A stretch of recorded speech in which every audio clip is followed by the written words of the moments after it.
तो चलो joint life policy ध्यान ना, ज्वाइंट लाइफ पॉलिसी, ठीक है। अच्छा, जॉइंट लाइफ पॉलिसी मतलब एग्जैक्टली होता क्या है, मैं आपको पहले थोड़ा सा बेसिक बता देता हूं। जॉइंट लाइफ पॉलिसी में ध्यान सुना, जॉइंट लाइफ पॉलिसी में, हाँ,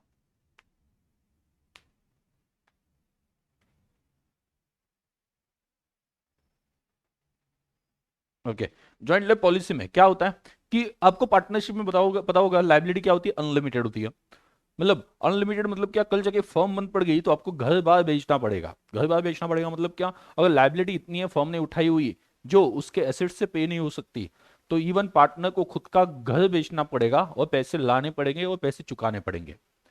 जब तक आप इंस्टॉलमेंट नहीं होते हो तब तक जो जो पैसे आपके पास है वो लेके पार्टनरशिप का रिपेमेंट करना पड़ेगा, जो पार्टनरशिप की लाइबिलिटी वो रिपेमेंट करना पड़ेगा।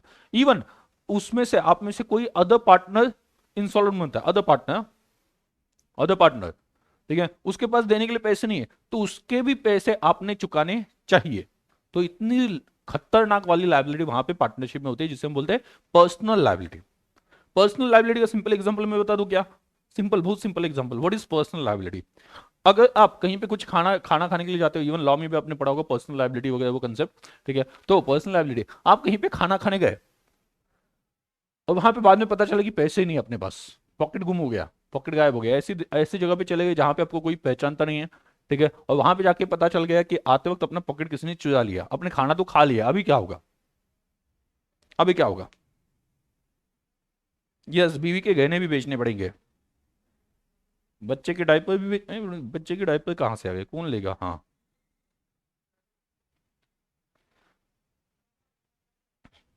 हाँ। तो क्या होगा, बोलो, आपने खाना खा लिया, बाद में पता चल गया कि अपने पास पैसे ही नहीं, पैसे कहीं पे गुम हो गए, तो क्या होगा, तो क्या होगा, ऐसे लेके बैठना पड़ेगा, ठीक है। ऊपर का शर्ट वगैरह निकालता हो तो बनियल पे, बनियन अंदर चड्डी उस पे, वहां पे बैठ जाओ, ठीक है, हाँ, घिसी घिसी घिसी, हाँ। तो उस केस में ये जो है वो आपकी पर्सनल लाइबिलिटी, मतलब क्या, कुछ भी करो पैसे चुका दो, काम करो कुछ भी करो पैसे चुका दो, वो थे पर्सनल लाइबिलिटी। बराबर, तो पार्टनरशिप में ये थोड़ा सा केस और डिफिकल्ट हो जाता है, कॉम्प्लिकेटेड हो जाता है, क्योंकि वहां पे दो लोग तीन लोग हैं, तो उसमें से कोई एक इंसॉल्वेंट भी बनता है, या किसी एक की मतलब वहां पे डेथ हो जाती है, उस वक्त अगर लाइबिलिटी वो नहीं चुका सका तो हमें उठानी पड़ेगी, ठीक है, क्योंकि वहां पे लाइबिलिटी जो आपने ली है फॉर्म के ऊपर वो तीनों ने मिलकर ली है, तो तीनों भी उसके लिए रिस्पॉन्सिबल है, जॉइंटली और सेवरली। क्या होता है, जॉइंटली और सेवरली, सेवरली नहीं, जॉइंटली और सेवरली, हाँ, सेवरली मतलब क्या, आप जॉइंटली तीनों मिलके पेमेंट करना पड़ेगा, और तीनों में से किसी ने पेमेंट नहीं किया तो सेपरेटली उसका पेमेंट भी आपको देना पड़ेगा, जॉइंटली और सेपरेटली दोनों लायबल है, ठीक है। मतलब ऐसा नहीं कि यार उसने नहीं दिया तो मैं क्यों दूं, ऐसा नहीं है, आप सेपरेटली भी लायबल हो, आपने पैसा चुकाना चाहिए, अगर वो नहीं देता है तो उसका पैसा भी उस, वो इंस्टॉलमेंट बन गया तो आप क्या बोलोगे, वो इंस्टॉलमेंट बन गया, वो नहीं दे रहा तो मैं क्यों दूं, ऐसा नहीं है। तो आप सेपरेटली भी उस अमाउंट के लिए लायबल हो, this is jointly and severally, समझा क्या, जॉइंटली एंड सेवरली, पहले भी ये वर्ड सुना होगा।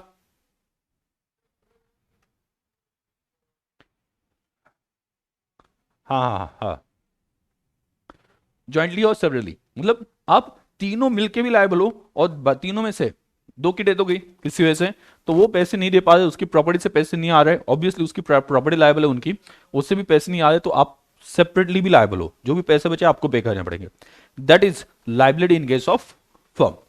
तो अभी वहां पे क्या हो जाता है, हाँ, नहीं सर बर्तन क्यों घिसने हैं, अरे नहीं सर, एक कॉकरोच साथ में लेके जाने का और खाना होने के बाद उसमें देने का, डाल देने का, फिर फ्री जेवन मिलता है। वाह क्या बोला है, फिर फ्री जेवन मिलता है, मराठी का तड़का है हिंदी के ऊपर। आइडिया अच्छी है बट कॉकरोच लेके कौन घूमेगा ना, मतलब ऐसे कि नहीं, मतलब मेरा पॉकेट चोरी हो गया, उस वक्त मुझे पता नहीं, मैंने जो एग्जांपल बताया, ठीक है, तो मतलब एक साइड पे पॉकेट रखो, दूसरे साइड पे मतलब पॉकेट में कॉकरोच रखो, ये कुछ लॉजिक। हम्म, यहाँ पे मतलब क्या है कि लड़कियां कॉकरोच लेके कोसों भाग जाती है दूर, और वो पॉकेट में लेके घूमेगी।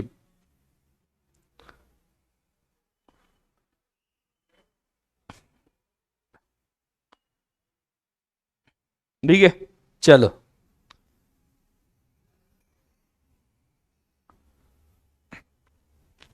ठीक है, स्कीम बनाते जाओ, बट वो जो, हाँ वो जो वर्क हो सके, जिसका कोई लॉजिक समझ सके, ऐसे। हाँ चलो, तो जॉइंट लाइफ पॉलिसी, तो ऐसे केस में मुझे डर है, मुझे नींद ही नहीं आती आजकल। बोलो क्यों? मुझे ये लगता है कि मेरा पार्टनर उसकी डेथ हो गई ना, तो मेरा भी घर बार बेचा जाएगा।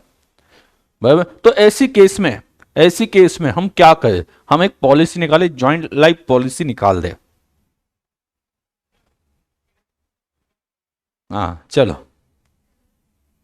एक रखने का गाड़ी की डिक्की में, एज एज एन सेफ्टी। वाह, सेफ्टी के लिए कॉकरोच की जरूरत पड़ रही है। कितने तेजस्वी लोग हैं, क्या क्या विचार रखते हैं।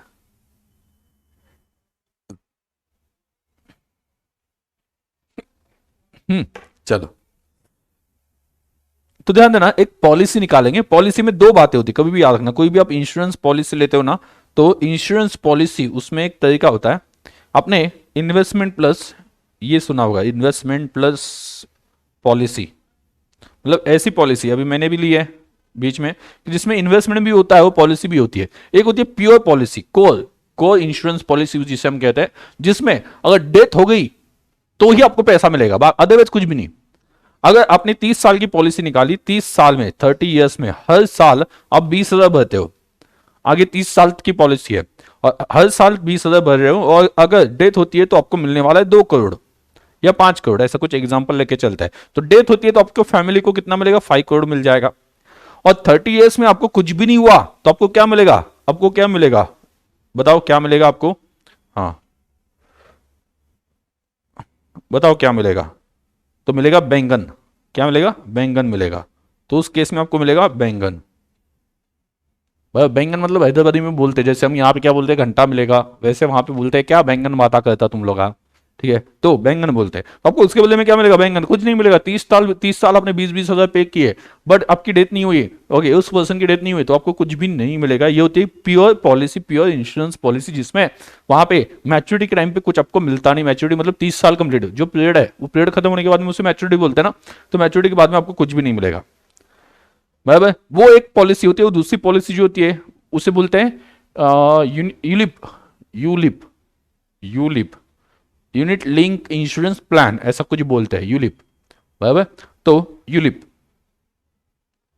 हाँ यूलिप। तो उसमें वहां पे क्या होता है कि आपका इन्वेस्टमेंट भी चलता रहेगा और आपकी पॉलिसी भी बनेगी। मतलब वहां पे पॉलिसी की अमाउंट थोड़ी कम होती है, जैसे कि फॉर एग्जांपल 5 करोड़ की जगह पे वो क्या बोलेंगे, अगर अगर 20,000 मंथली पे करते हो, तो 30 साल में अगर डेथ होती है तो आपको मिलेगा, मान लो 2.5 करोड़, थोड़ा सा उन्होंने पैसा कम कर दिया, 2.5 करोड़, 2.5 करोड़ आपको मिलेगा।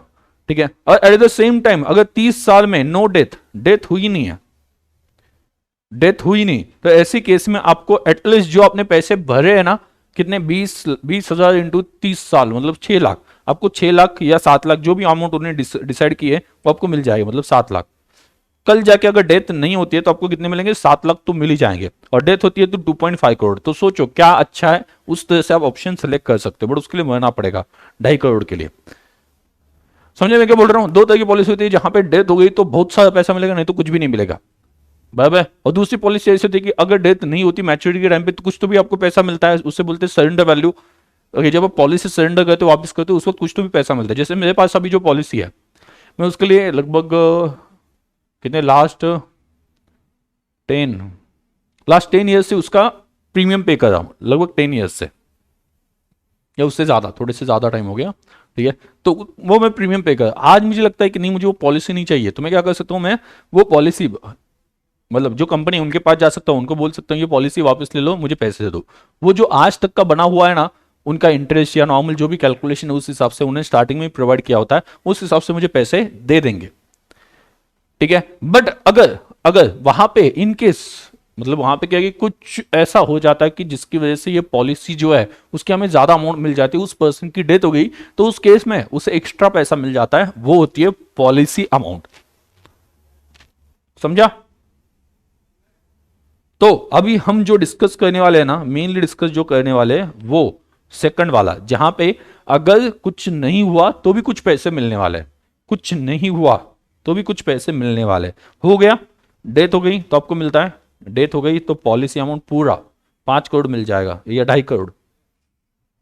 आपको मिल जाएगा 2.5 करोड़।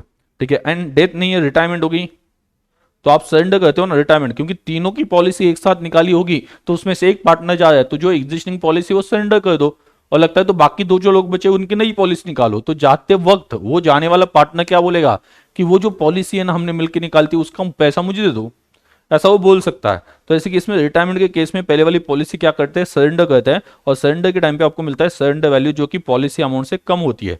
डेथ के केस में आपको ज्यादा पैसे मिलते हैं, मतलब अगर किसी एक पार्टनर की डेथ हो जाती है, किसी एक पार्टनर की डेथ हो जाती है तो आपको क्या मिलेगा, पॉलिसी अमाउंट मिल जाएगी, ज्यादा पैसे मिल जाएंगे। बट अगर रिटायरमेंट होती है तो पॉलिसी अमाउंट नहीं मिलेगी, सिर्फ सरेंडर वैल्यू मिलेगी। वो आपको क्वेश्चन में मेंशन की जाती है कितनी सरेंडर वैल्यू है, ठीक है, वो आपको मिल जाएगी। तो अगर डेथ हो गई तो मान लो कितना, 2.5 करोड़ मिल जाएगा, फायदा ही फायदा। लेकिन अगर किसी पार्टनर की डेथ नहीं हुई, रिटायरमेंट होने वाला है, तो उस केस में आप सरेंडर कर दो, उस वक्त आपको मे बी 7 लाख मिल जाएंगे फॉर एग्जाम्पल। समझे यहां पे, ये समझ में आ गया क्या? तो यहां पे दो कंसेप्ट आते हैं, वन इज सरेंडर वैल्यू, दूसरा आता है policy amount. Surrender value and policy amount. तो in case of death and in case of retirement, देखो डेथ के केस में पॉलिसी अमाउंट इज रिसीवेबल, आपको मिलेगी पॉलिसी अमाउंट, पूरा पैसा मिलेगा, पूरा भर भर के पैसा मिल जाएगा। इन case of retirement surrender value can be claim, हम सरेंडर वैल्यू क्लेम कर सकते हैं। अभी पॉलिसी कैसे निकाल सकते हैं, इसमें भी बात समझो। पॉलिसी कैसे निकाल सकते हैं, ज्वाइंटली और सेवरली, मतलब आप तीनों की मिला के एक पॉलिसी निकाल सकते हो, तीनों पार्टनर्स की मिला के एक पॉलिसी, ऐसा भी निकाल सकते हो, या फिर तीनों पार्टनर्स की अलग अलग पॉलिसी, मतलब एबीसी ऐसे तीन पार्टनर्स है, तीनों की मिलकर एक एक एक पॉलिसी होती है ज्वाइंटली। या फिर आप ज्वाइंट लाइफ पॉलिसी सेपरेटली भी हर एक की निकाल सकते हो, जैसे कि ए की अलग पॉलिसी, बी की अलग पॉलिसी, सी की अलग पॉलिसी। अगर आप देखो होगा क्या, ध्यान सुनना, यहां पे ध्यान सुनना, सिचुएशन क्या होगी अगर ज्वाइंटली लियो ए बी सी, दिख रहा है ए बी सी, तीनों की एक पॉलिसी, ज्वाइंटली वन पॉलिसी, किसी एक की भी डेथ हो जाती है, तीनों में से एक ही पॉलिसी है ना, तीनों की मिला के एक है, किसी एक की भी डेथ हो जाती है, पॉलिसी अमाउंट आपको मिल जाएगी। अगर एक की भी डेथ हो जाती है, वहां पे आप मेंशन कर सकते हो you will get policy amount even in case of death of one, तीनों ने साथ में मरना चाहिए ऐसा कुछ नहीं है, ठीक है, मतलब तीनों पार्टनर्स ने साथ में मरना चाहिए तभी जाके मिलेगी, ऐसा नहीं, उसमें से एक पार्टनर की भी डेथ हो जाती है तो उस केस में आपको पॉलिसी मिल जाती है, अगर कॉमन हो या ज्वाइंट पॉलिसी हो। समझे यहां तक, है ना? ठीक है, और सेवरली अगर अलग अलग पॉलिसी निकाली हो, ए की अलग, बी की अलग, सी की अलग, बराबर, पार्टनर के नाम पे एज एन पार्टनर, उनकी पर्सनल पॉलिसी नहीं चल रही है, पार्टनरशिप फर्म ने उनके नाम से पॉलिसी निकाली, ए की अलग, बी की अलग, सी की अलग, उनकी जो पर्सनल पॉलिसी होगी वो अलग, पार्टनरशिप फर्म ने जिसके लिए प्रीमियम पे किया पार्टनर्स के नाम पे, वो पॉलिसी की बात चल रही है। ए के लिए पॉलिसी 1, बी के लिए पॉलिसी 2, सी की पॉलिसी 3।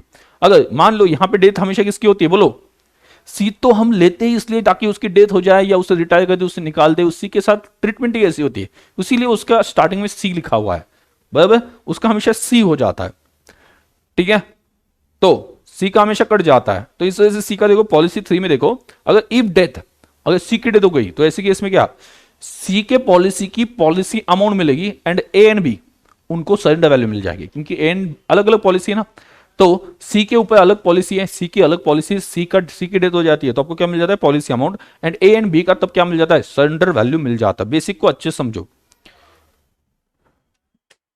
बोलो क्या है, तीनों के नाम से एक पॉलिसी है, ए बी सी तीन पार्टनर्स है, तीनों के नाम पे एक पॉलिसी है, तो क्या होगा, तीनों का मिला के क्या हो जाएगा, तीनों का मिला के profit distributed to all partners in PSR, all partners in PSR, profit distributed to all partners in PSR.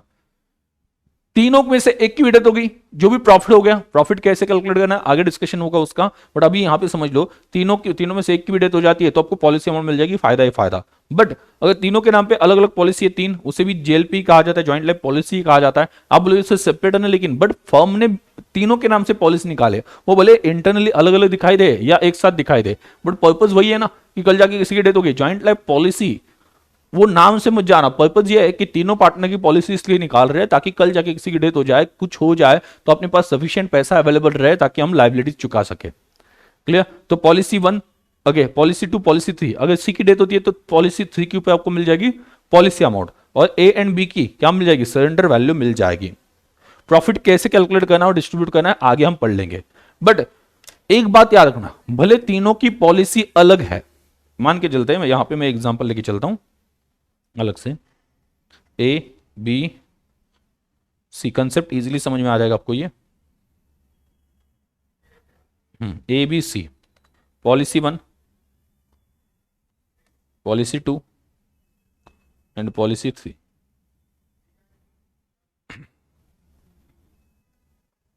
Right, ये 3 पॉलिसीज है। ठीक है, अभी आप देखो इसकी सी की डेथ हो गई, डेथ हो गई, तो आपको मिल रहा है 2.5 CR सी के बदले में। और बाकी का क्या मिल रहा है, बाकी का क्या मिल रहा है, इनकी तो डेथ नहीं हुई तो इनका सरेंडर वैल्यू मिल जाएगा 7 लाख, 7 लाख। तो आपको जब आप ये नहीं कह सकते, अभी सी ये नहीं कह सकता, सी का कोई एग्जीक्यूटिव उसकी तो डेथ हो गई ना, तो ये नहीं कह सकता कि ये 2.5 करोड़ के ऊपर जो भी प्रॉफिट हो गया वो पूरा हमारा, ऐसा नहीं होता है। ये 2.5 करोड़ में प्रॉफिट जो हो गया उसके ऊपर भी ए एंड बी का हक है। सर आप बोलोगे कैसे, सर उसने तो डेथ हो गई उसकी, तो ए एंड बी का हक कैसे है उसमें जो प्रॉफिट हुआ, क्योंकि ये जो पॉलिसी निकाली गई है that is from the amount of firm. ये जो पॉलिसी निकाली इसके लिए प्रीमियम किसने पे किया, फर्म ने। तो ऑब्वियसली फर्म ने प्रीमियम पे किया है, फर्म मतलब कौन, 3 पार्टनर्स, तो प्रीमियम तीनों ने मिलकर पे किया, तीनों के जो प्रॉफिट्स कैलकुलेट किए थे उसमें एक्सपेंसेस करके प्रीमियम दिखाया होगा। तो ऐसे केस में ऑब्वियस सी बात है ना कि ये जो प्रॉफिट होगा उसके ऊपर तीनों का फायदा है। तो इस वजह से कभी भी आप प्रॉफिट निकालते हो तीनों को ऐड कर देना, तीनों जो अमाउंट मिलना वो ऐड कर देना और देन प्रॉफिट कैलकुलेट करना, और प्रॉफिट वो तीनों पार्टनर्स को मिल जाएगा। Because this particular third policy, for that third policy premium is not paid by just see from is personal amount. Firm से पैसे गए तो फर्म से पैसे गए तो उसके ऊपर जो भी फायदा होगा उसके ऊपर तीनों का हक है। समझे क्या मैं क्या बोलना चाहता हूं, है ना, समझ में आ गया।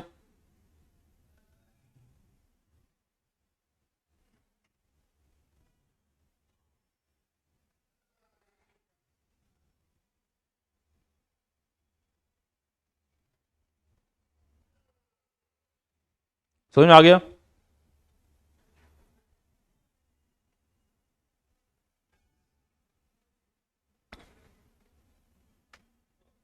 बोलो, प्रॉफिट कितना कैसे वो वाली बात अभी नहीं चल रही है, प्रॉफिट हम आगे डिसाइड कर लेंगे, अभी बेसिक समझो।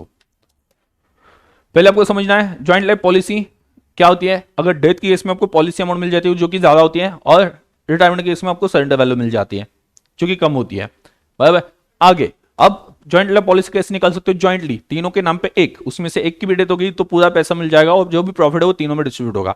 और जहां पे सेपरेटली, सेपरेटली का मतलब क्या होता है, सेपरेटली वहां पे मेंशन कर देना, ए के नाम से अलग, बी के नाम से अलग, सी के नाम से अलग। तो सी की डेथ हो गई तो सी का पॉलिसी अमाउंट मिल जाएगा, ए एंड बी का क्या मिल जाएगा, ए एंड बी का क्या मिल जाएगा, बोलो ए एंड बी का क्या मिल जाएगा, ए एंड बी के लिए क्या मिल जाएगा, सरेंडर वैल्यू। तो उस वक्त मैंने आपको लॉजिक क्या बताया, ये जो पॉलिसीज निकाली गई वो फर्म के पैसे से निकाली है, इस वजह से भले सी की डेथ होगी, सी की पॉलिसी अलग थी, फिर भी जो भी फायदा होगा तीनों पॉलिसीज में मिला के वो तीनों को उनके पीएसआर में डिस्ट्रीब्यूट किया जाएगा। अभी आप क्रोनोलॉजी समझो, यस अभी आप उस पर ध्यान देना।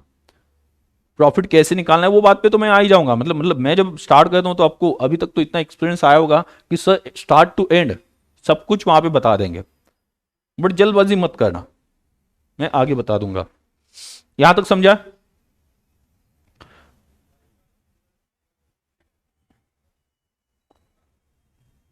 कोई डाउट है, लॉजिक भी बता दिया क्यों तीनों को मिलना चाहिए, क्योंकि तीनों के प्रीमियम जो हुआ है फर्म से पे हुआ है, मतलब जब वो प्रीमियम एक्सपेंसेस में दिखाया होगा तो तीनों के प्रॉफिट से ऑब्वियसली प्रॉफिट उसके बाद ही आया होगा ना, तो तीनों को भी प्रॉफिट थोड़ा सा कम मिला होगा वो प्रीमियम कट होने की वजह से, भले वो ए का हो, बी का हो, सी का हो। हाँ चलो, joint life policy methods, 3 methods है इसके, 3 मेथड्स है। कौन कौन से 3 मेथड है, बिजनेस एक्सपेंडिचर मेथड, बाद में सरेंडर वैल्यू मेथड, मतलब इसे मैं सरेंडर वैल्यू की वहां पे मैं एसेट लिख देता हूं, आपके अंडरस्टैंडिंग के लिए लिख देना कि पॉलिसी को एसेट मानना है, सरेंडर वैल्यू मेथड में पॉलिसी को क्या मानना है, एसेट मानना है। और third joint life policy reserve method, 3 methods है। इससे इसकी अकाउंटिंग, ज्वाइंट लाइफ पॉलिसी की अकाउंटिंग करने के लिए 3 मेथड्स है, सिर्फ अकाउंटिंग करने के लिए 3 मेथड्स है। पहला कौन सा, बिजनेस एक्सपेंडिचर, मतलब जो प्रीमियम हम पे कर रहे हैं उसे एक्सपेंडिचर मानो, उसे एसेट मत मानो। दूसरा क्या बोल रहा है, नहीं जो प्रीमियम पे हो रहा है ना उसे इन्वेस्टमेंट मानो, उसे एसेट मानो। तो आपके पास 2 ऑप्शन बन गए, यहीं पे 2 ऑप्शन बन गए 2 मेथड की वजह से। पहला जब प्रीमियम पे होता है ना तो पीएनएल अकाउंट को डेबिट कर दो, पीएनएल अकाउंट को डेबिट कर दो जो भी प्रीमियम पे किया। और दूसरा ऑप्शन आपका क्या बन गया, आप जो प्रीमियम पे करो ना ट्रीट इट एज इन्वेस्टमेंट, और एंट्री क्या करो, एंट्री क्या करो, पहले केस में मेथड 1 में एंट्री क्या होगी, JLP expenditure account debit to bank account, और ये जेल पे एक्सपेंडिचर बाद में जाएगा पी एंड अकाउंट में डेबिट साइड पे, बराबर। और दूसरे मेथड में क्या हो जाएगा, JLP investment account debit to bank account, और ये जेएलपी इन्वेस्टमेंट जाएगा एसेट साइड पे, बराबर। तो सेकंड मेथड के वहां पे आप मेंशन कर देना, सेकंड मेथड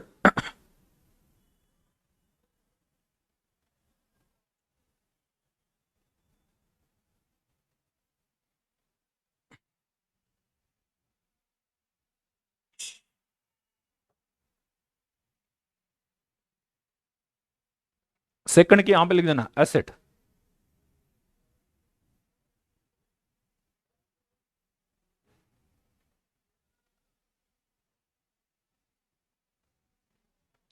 लेकिन सेपरेट एंटिटी के हिसाब से ओनर ऑफ फर्म अलग है, तो बाकी दो पार्टनर्स को तो इसके हिसाब से नहीं मिलना चाहिए। तो इसमें ओनर ऑफ फर्म अलग है, उसका क्या, फिर तो तीनों पार्टनर्स अलग और फर्म अलग, बराबर ना। तो वो तीनों पार्टनर्स अलग सोचना चाहिए ना, आप इंडिविजुअल पार्टनर को अलग निकाल के क्यों सोच रहे हो, फिर तीनों भी ओनर है ना। मतलब ऐसा एक थोड़ी ना कि सी ही ओनर था बिजनेस का और बाकी ए एंड बी ओनर नहीं थे, ऐसा थोड़ी ना था, तीनों थे, बराबर। तो फर्म इसीलिए स्टार्ट की है, उसके ऊपर खर्चा इसलिए चल रहा है ताकि तीनों वहां पे साथ में शेयर कर सके जो भी प्रॉफिट बनता है, बराबर। आप सोल प्रोप्राइटरशिप वाला लॉजिक यहां पे क्यों लगा रहे हो, सोल प्रोप्राइटरशिप वाला लॉजिक यहां पे क्यों लगा रहे हो, जिसकी वजह से कंफ्यूजन हो, समझा।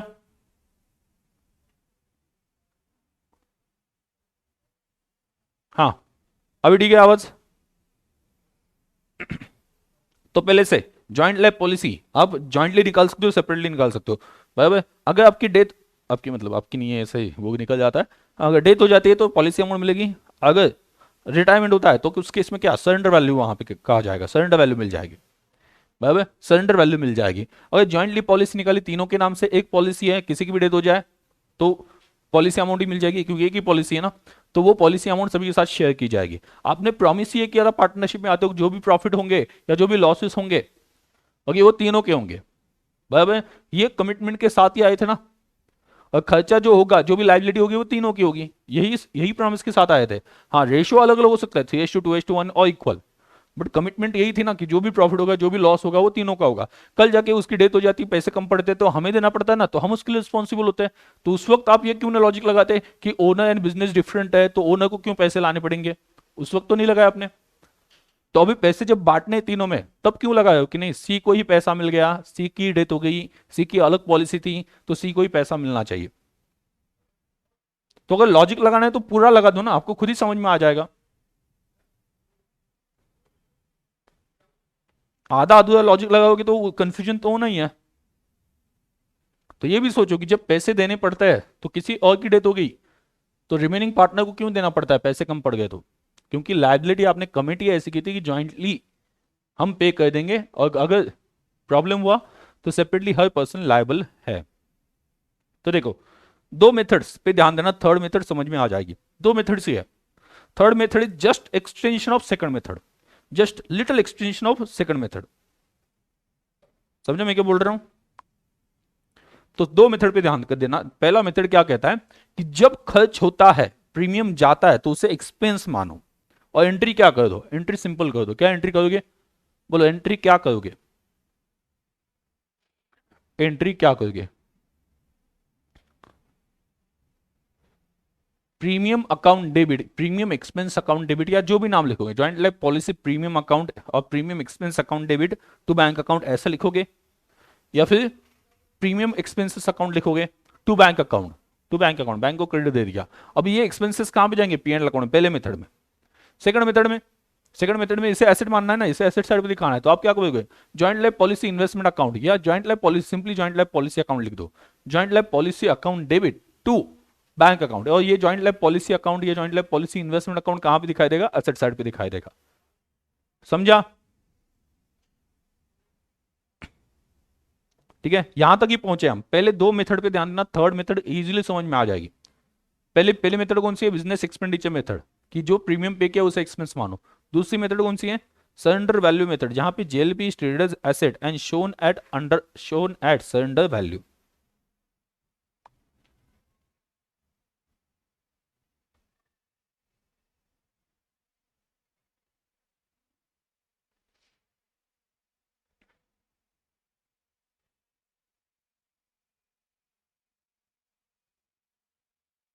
क्लियर?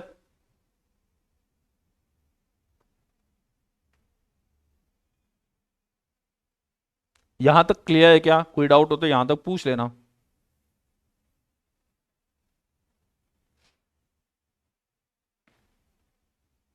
प्रीमियम पेड, यहां पे लिखा है प्रीमियम पेड, पहली वाले मेथड पे ध्यान दें।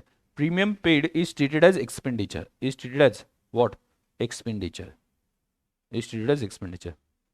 तो पेमेंट मेड, तो उस केस में insurance premium account debit to bank account, entry आ गई। जैसे expenses salary account debit to bank account, वैसे insurance premium account debit to bank account, खर्चा मान रहे ना। और बाद में हम क्या करते हैं, सैलरी अकाउंट क्लोज करके पीएनएल अकाउंट में भेजते हैं ना डेबिट साइड पे, तो PNL account debit to salary करते थे, वैसे यहाँ पे इंश्योरेंस प्रीमियम के साथ करना है, PNL account debit to insurance premium account. We treated insurance premium as expense, we treated insurance premium as expense, clearly expense, like normal salary account debit to bank और बाद में PNL account debit to salary, ऐसे जो हम करते हैं वैसे ही यहाँ पे सिर्फ नाम चेंज हो गया प्रीमियम।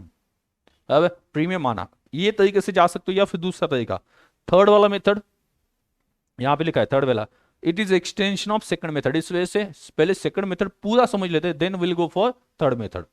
बराबर? Surrender value, surrender value method में क्या है, यहां पे लिख देना treated as asset, JLP is treated as asset, ये एसेट वाला मेथड है, दूसरे वर्ड्स में क्या बोलेंगे, एसेट वाला। जैसे ये पबजी वाला है क्या, वो बीच में बोला था ना स्टेटमेंट, पहले बोला था ये पबजी वाला है क्या, ऐसा बोलते थे ना, वैसे हम ये पूछेंगे ये एक्सपेंडिचर वाला है क्या।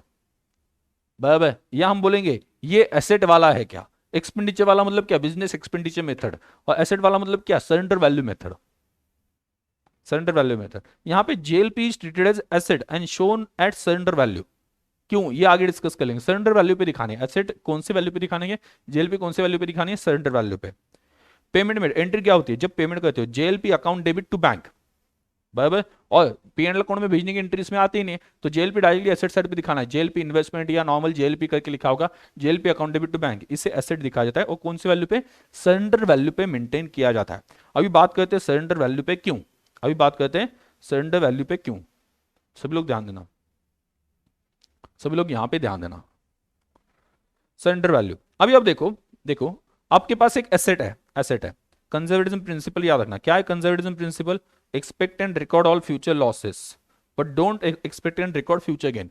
कोई भी एसेट दिखाते हो फ्यूचर गेन्स कंसिडर नहीं होने चाहिए, एक बार लॉस होने वाला है तो कंसिडर होना चाहिए, बट गेन्स थी, होने वाला फायदा रिकॉर्ड नहीं होना चाहिए। बराबर? तो अभी अब देखो, मेरे जो पॉलिसी है उसकी सरेंडर वैल्यू है, अभी कितनी है सरेंडर वैल्यू, सरेंडर वैल्यू कितनी है, मान लो 10 लाख है, और पॉलिसी अमाउंट है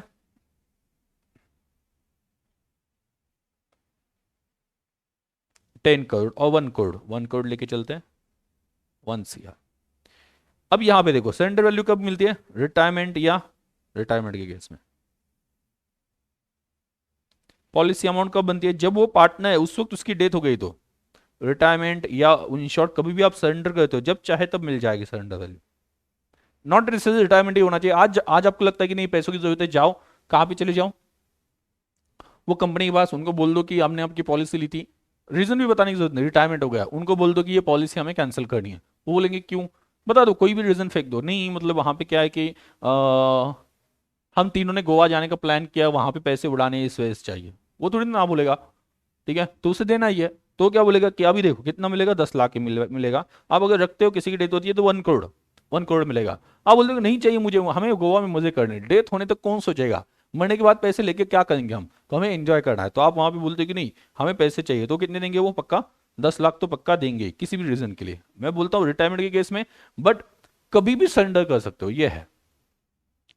ठीक है, समझ में आ गया? तो अभी आप बताओ, बोलो कौन सी अमाउंट श्योर है आपको मिलना, श्योर, श्योर मिलना अमाउंट कौन सी है, कौन सी अमाउंट मिलेगी, ये श्योर है, पक्का है।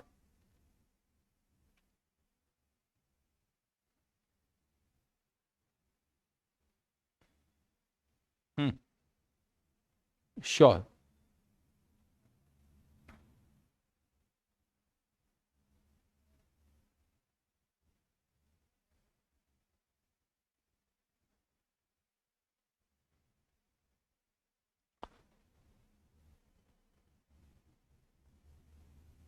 हाँ, यस, जिंदगी जीनी है, जिंदगी ना मिलेगी दोबारा, हम एंजॉय करेंगे ऐसा आप सोच के चल रहे हो। रिटायरमेंट एंड सरेंडर, उस केस में आपको क्या मिल रही है, सरेंडर वैल्यू मिल रही है आपको कितनी, 10 लाख की। तो कौन सी श्योर है, 10 लाख तो मिलेंगे ना किसी भी हालत में, डेथ हो ना हो। ये 1 करोड़ कंडीशनल है, शायद से मिल सकते हैं नहीं मिल सकते, उसके लिए किसी को मरना पड़ेगा। बट आप बोलोगे सर आज नहीं तो कल मरने वाले हैं, बात ये चल रही है कि जब वो पार्टनर थे तब वो मरने चाहिए। पार्टनरशिप से बाहर जाने के बाद में मर गए तो उसका कोई फायदा नहीं है। जब वो पार्टनरशिप में से बाहर जाएंगे तो उस वक्त आपको सरेंडर करनी पड़ेगी, मतलब उस वक्त आपको सरेंडर वैल्यू मिलेगी, मतलब आपको जो कंफर्म है सरेंडर वैल्यू है। और बाकी 10 लाख के 1 करोड़ होंगे या नहीं होंगे ये फ्यूचर है, एक्सपेक्टेड प्रॉफिट है, जो कि हमें नहीं दिखाना है। इस वजह से कभी भी याद रखना, एसिड जेएलपी की एसिड जो है वो किस पे दिखाई देती है, सरेंडर वैल्यू पे दिखाई देती है, जो कि श्योर है। अगर आपने उसे 1 करोड़ पे लिखा तो आप in short future profits consider कर रहे हो, फ्यूचर प्रॉफिट्स इंक्लूड कर रहे हो, समझा। फ्यूचर प्रॉफिट्स इंक्लूड करने की नहीं करना है, नहीं करना है, clear.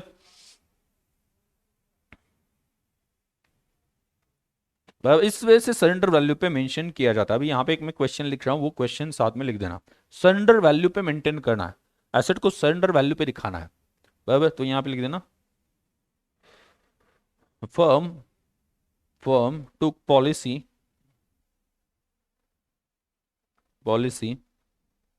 On life of partners A, B and सी।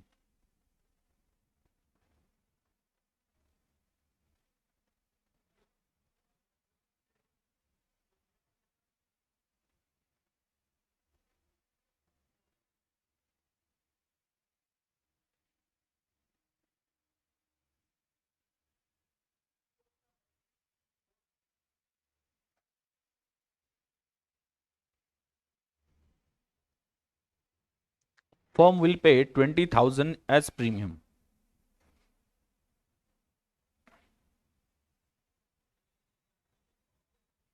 मैं आपको वही समझा रहा हूँ मानो, थोड़ा पेशेंस रखो। जब आपने पेमेंट किया वो आपको कंपनी बता दी है कि कोई कितने प्रीमियम के बाद में सरेंडर वैल्यू कितनी होगी, ये आपको बताया जाता है। और उस वक्त जब आप सरेंडर करने गए, हर साल ये पॉलिसी वैल्यू या सरेंडर वैल्यू चेंज होती रहती है, बराबर। वो आपको क्वेश्चन में दिया जाता है, ठीक है, वही मैं एग्जांपल ले रहा हूं। रुको जरा, सब्र करो।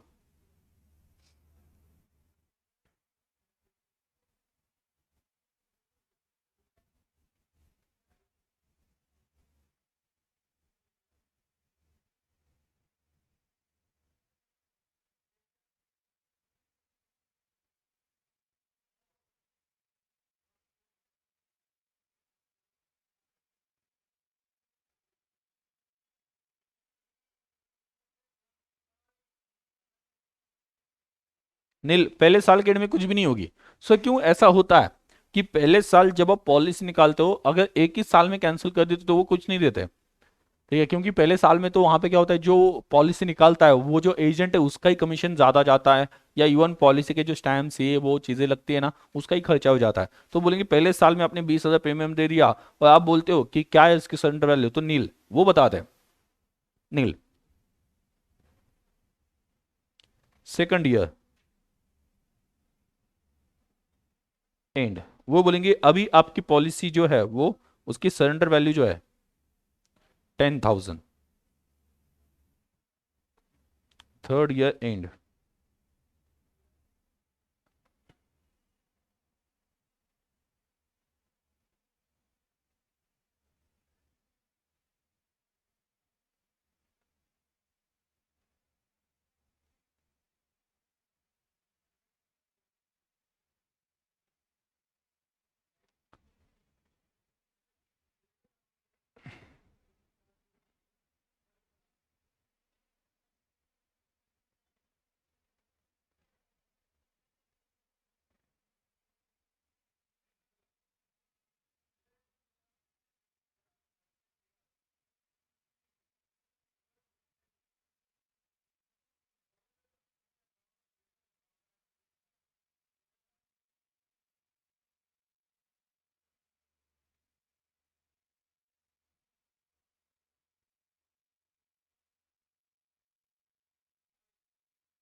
हम्म, देखना यहाँ पे,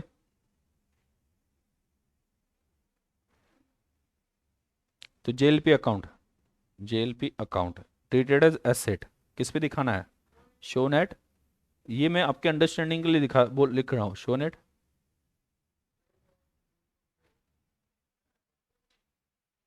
सरेंडर वैल्यू।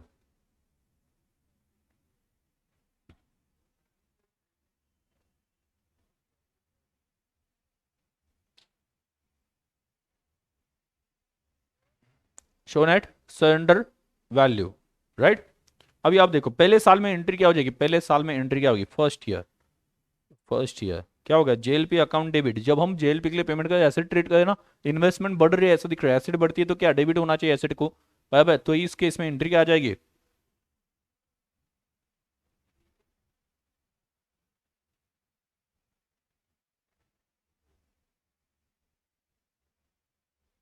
20,000 प्रीमियम दे रहे, तो एंट्री क्या आ जाएगी, joint life policy account debit to bank account.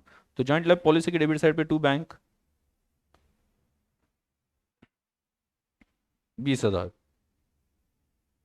बाद में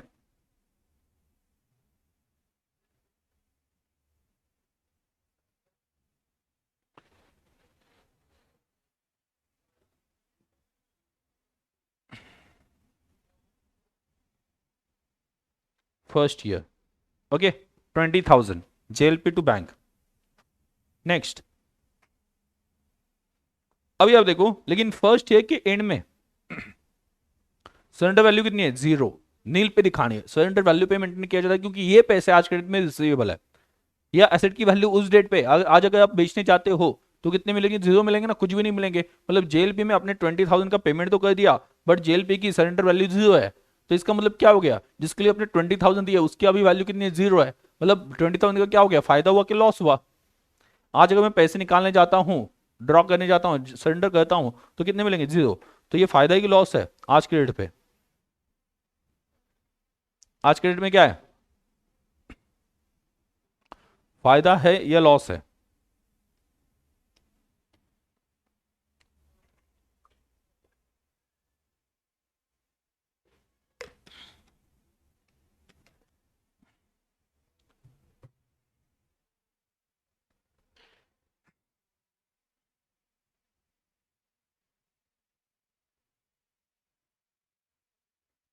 यहां पे देखो लॉस, अब ये लॉस कहां पे जाना चाहिए, फिर पी एंड अकाउंट में जाना चाहिए। तो यहां पे देखो पूरा लॉस है bye P and account, bye P and account balancing figure, zero balance कुछ भी नहीं है ना, क्लोजिंग बैलेंस कुछ भी नहीं है, जीरो है। मतलब पूरा हमें उठा के बी पी एंड अकाउंट में डालना है। मतलब क्या, we are trying to maintain this policy at surrender value.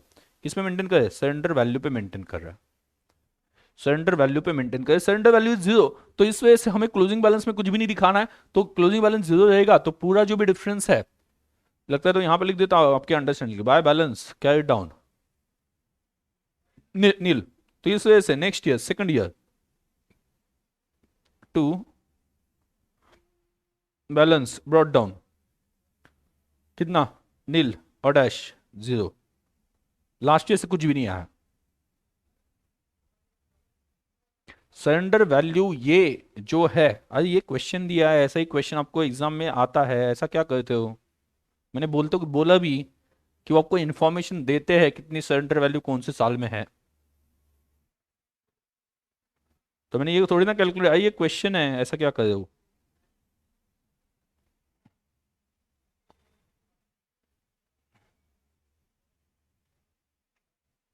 ये क्वेश्चन में आपको बताया जाता है, मैंने बोला ना, बोला था ना मैंने, 100% बोला था।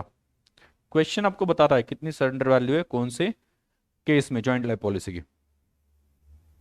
क्वेश्चन बताता है मतलब प्रैक्टिकल लाइफ में आपको इंश्योरेंस कंपनी बता रही है कि 3 साल बाद अगर आप सरेंडर करते हो तो इतना मिलेगा, वो उनका शेड्यूल होता है। ध्यान नहीं देते, अटेंशन एंड फोकस की कमी है, ध्यान नहीं, यहां वहां पे ध्यान भटक रहा है। तो बोलो, सेकंड ईयर में फिर से पेमेंट किया, पेमेंट की एंट्री क्या आ गई, JLP account debit to bank account, बराबर। तो जेएलपी के डेबिट साइड पे टू बैंक, फिर से सेकंड ईयर में।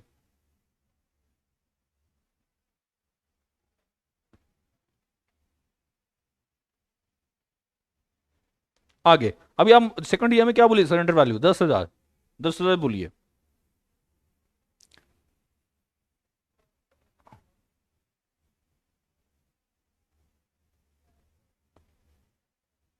सरेंडर वैल्यू कितनी बोली है?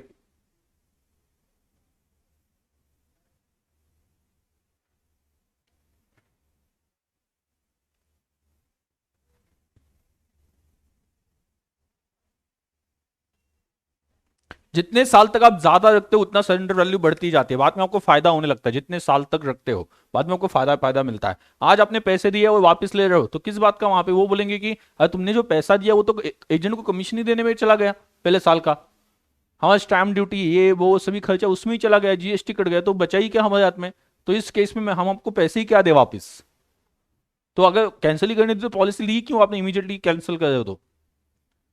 इस वजह से वो पहले साल में कुछ भी नहीं रहता है।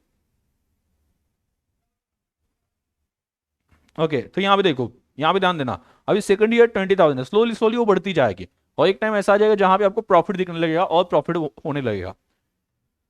तो बोलो बाय, बाय, यहाँ पे क्या आ जाएगा, by closing balance carried down, by balance carried down, मतलब सरेंडर वैल्यू पे दिखानी है ना, बाय बैलेंस कैरिड डाउन कितना 10,000 है सेकंड ईयर के एंड में। तो इस साल भी क्या दिख रहा है, इस साल भी क्या दिख रहा है, 20,000 पे किए बट सरेंडर वैल्यू कितनी है, 20,000 पे किए बट सरेंडर वैल्यू कितनी है। ये क्वेश्चन में सिर्फ आपको सरेंडर वैल्यू पे मेंटेन करना क्या होता है ये समझाने के लिए रहा हूं, शायद से इसके ऊपर डायरेक्टली क्वेश्चन आपको ना मिले एग्जाम में, तो शायद से ना मिले नहीं, मतलब आपको जनरली क्वेश्चन इसके ऊपर मिलेंगे नहीं, बट मैं लिख के दे रहा हूं वो ले रहा हूं ताकि आपको सरेंडर वैल्यू समझ में आ जाए। जो भी अमाउंट होगी वो आपको बताया जाएगा क्वेश्चन में कि उसकी सरेंडर वैल्यू 0 है, 10,000 है, 5,000 है, 5 लाख है, वो आपको क्वेश्चन में बताया जाएगा, उस तरह से एडजस्ट करना।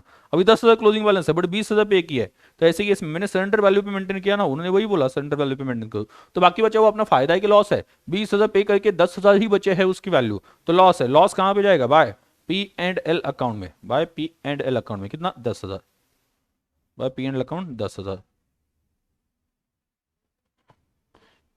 इस टैबलेट के अंदर, इस टैब के अंदर एक भयानक आत्मा है, अचानक से बदल जाता है वो।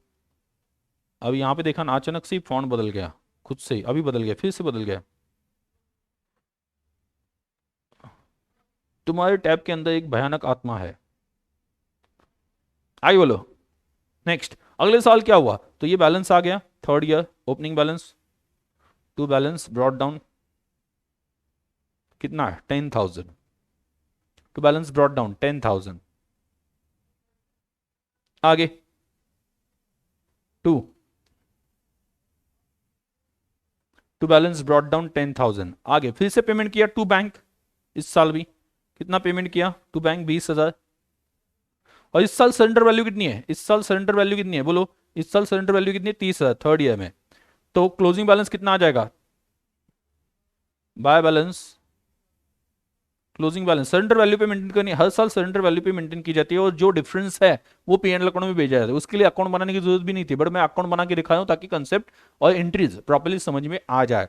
तो एंडिंग में बैलेंस कितना दिखाना है आपको 30,000, तो कुछ लॉस हुआ नहीं, बिल्कुल भी नहीं, डेबिट भी 30,000 आ रहा है और क्रेडिट भी 30,000 है, यहाँ पे भी मैंने सरेंडर वैल्यू पे ही दिखा दिया 30,000, 30,000। हम्म,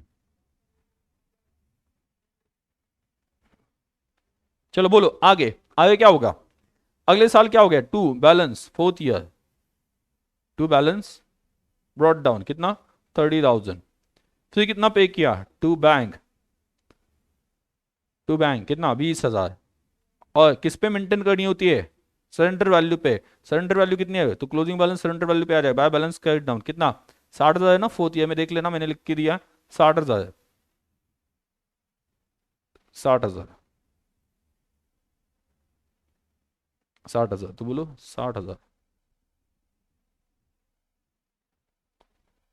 तो बोलो अभी यहाँ पे उल्टा हो गया, आपने 30,000 पहला बैलेंस और 20,000 इस साल पे किया, मतलब 50,000 होना चाहिए, बट वो बोल रहे हैं कंपनी ने बोला 60,000 देगी, चौथे साल से आपको फायदा होना स्टार्ट हो जाएगा, तो 60,000 का वहां पे सरेंडर वैल्यू रहेगी, सरेंडर वैल्यू पे मेंटेन करना है, तो मैंने क्लोजिंग बैलेंस दिखा दिया 60,000। अभी वहां पे क्या दिख रहा है 50,000 डेबिट साइड पे, 60,000 क्रेडिट साइड पे, क्रेडिट ज्यादा है मतलब प्रॉफिट है, तो ये जाना चाहिए पीएनएल अकाउंट में, जो डिफरेंस है वो पीएनएल अकाउंट में जाना चाहिए, इस साल वो प्रॉफिट हो गया, इस साल वो प्रॉफिट हो गया कितना 10,000, 10,000, ठीक है, और टू बैलेंस फिफ्थ ईयर से हमें नहीं करना है, to balance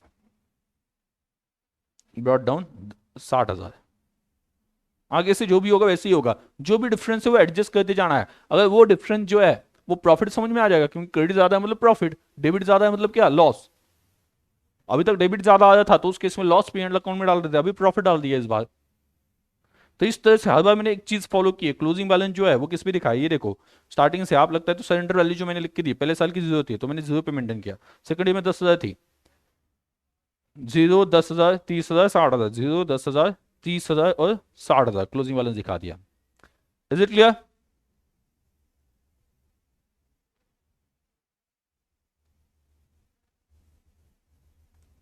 is it clear? बोलो हाँ या ना।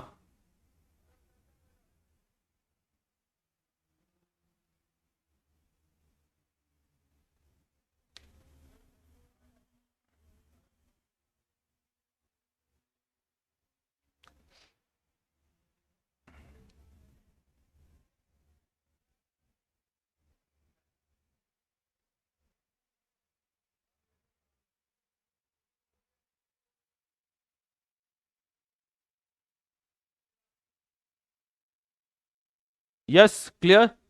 तो ये होती है सरेंडर वैल्यू, सिर्फ मैंने आपको सरेंडर वैल्यू समझाने के लिए ये लिया है, बराबर। तो यहां पे देखो, हाँ यहाँ पे दिया भी है, अमाउंट अमाउंट सिर्फ डिफरेंट है। देखो यहाँ पे एक क्वेश्चन सॉल्व करके दिया, ये 1 2 3 4 5, तो उस केस में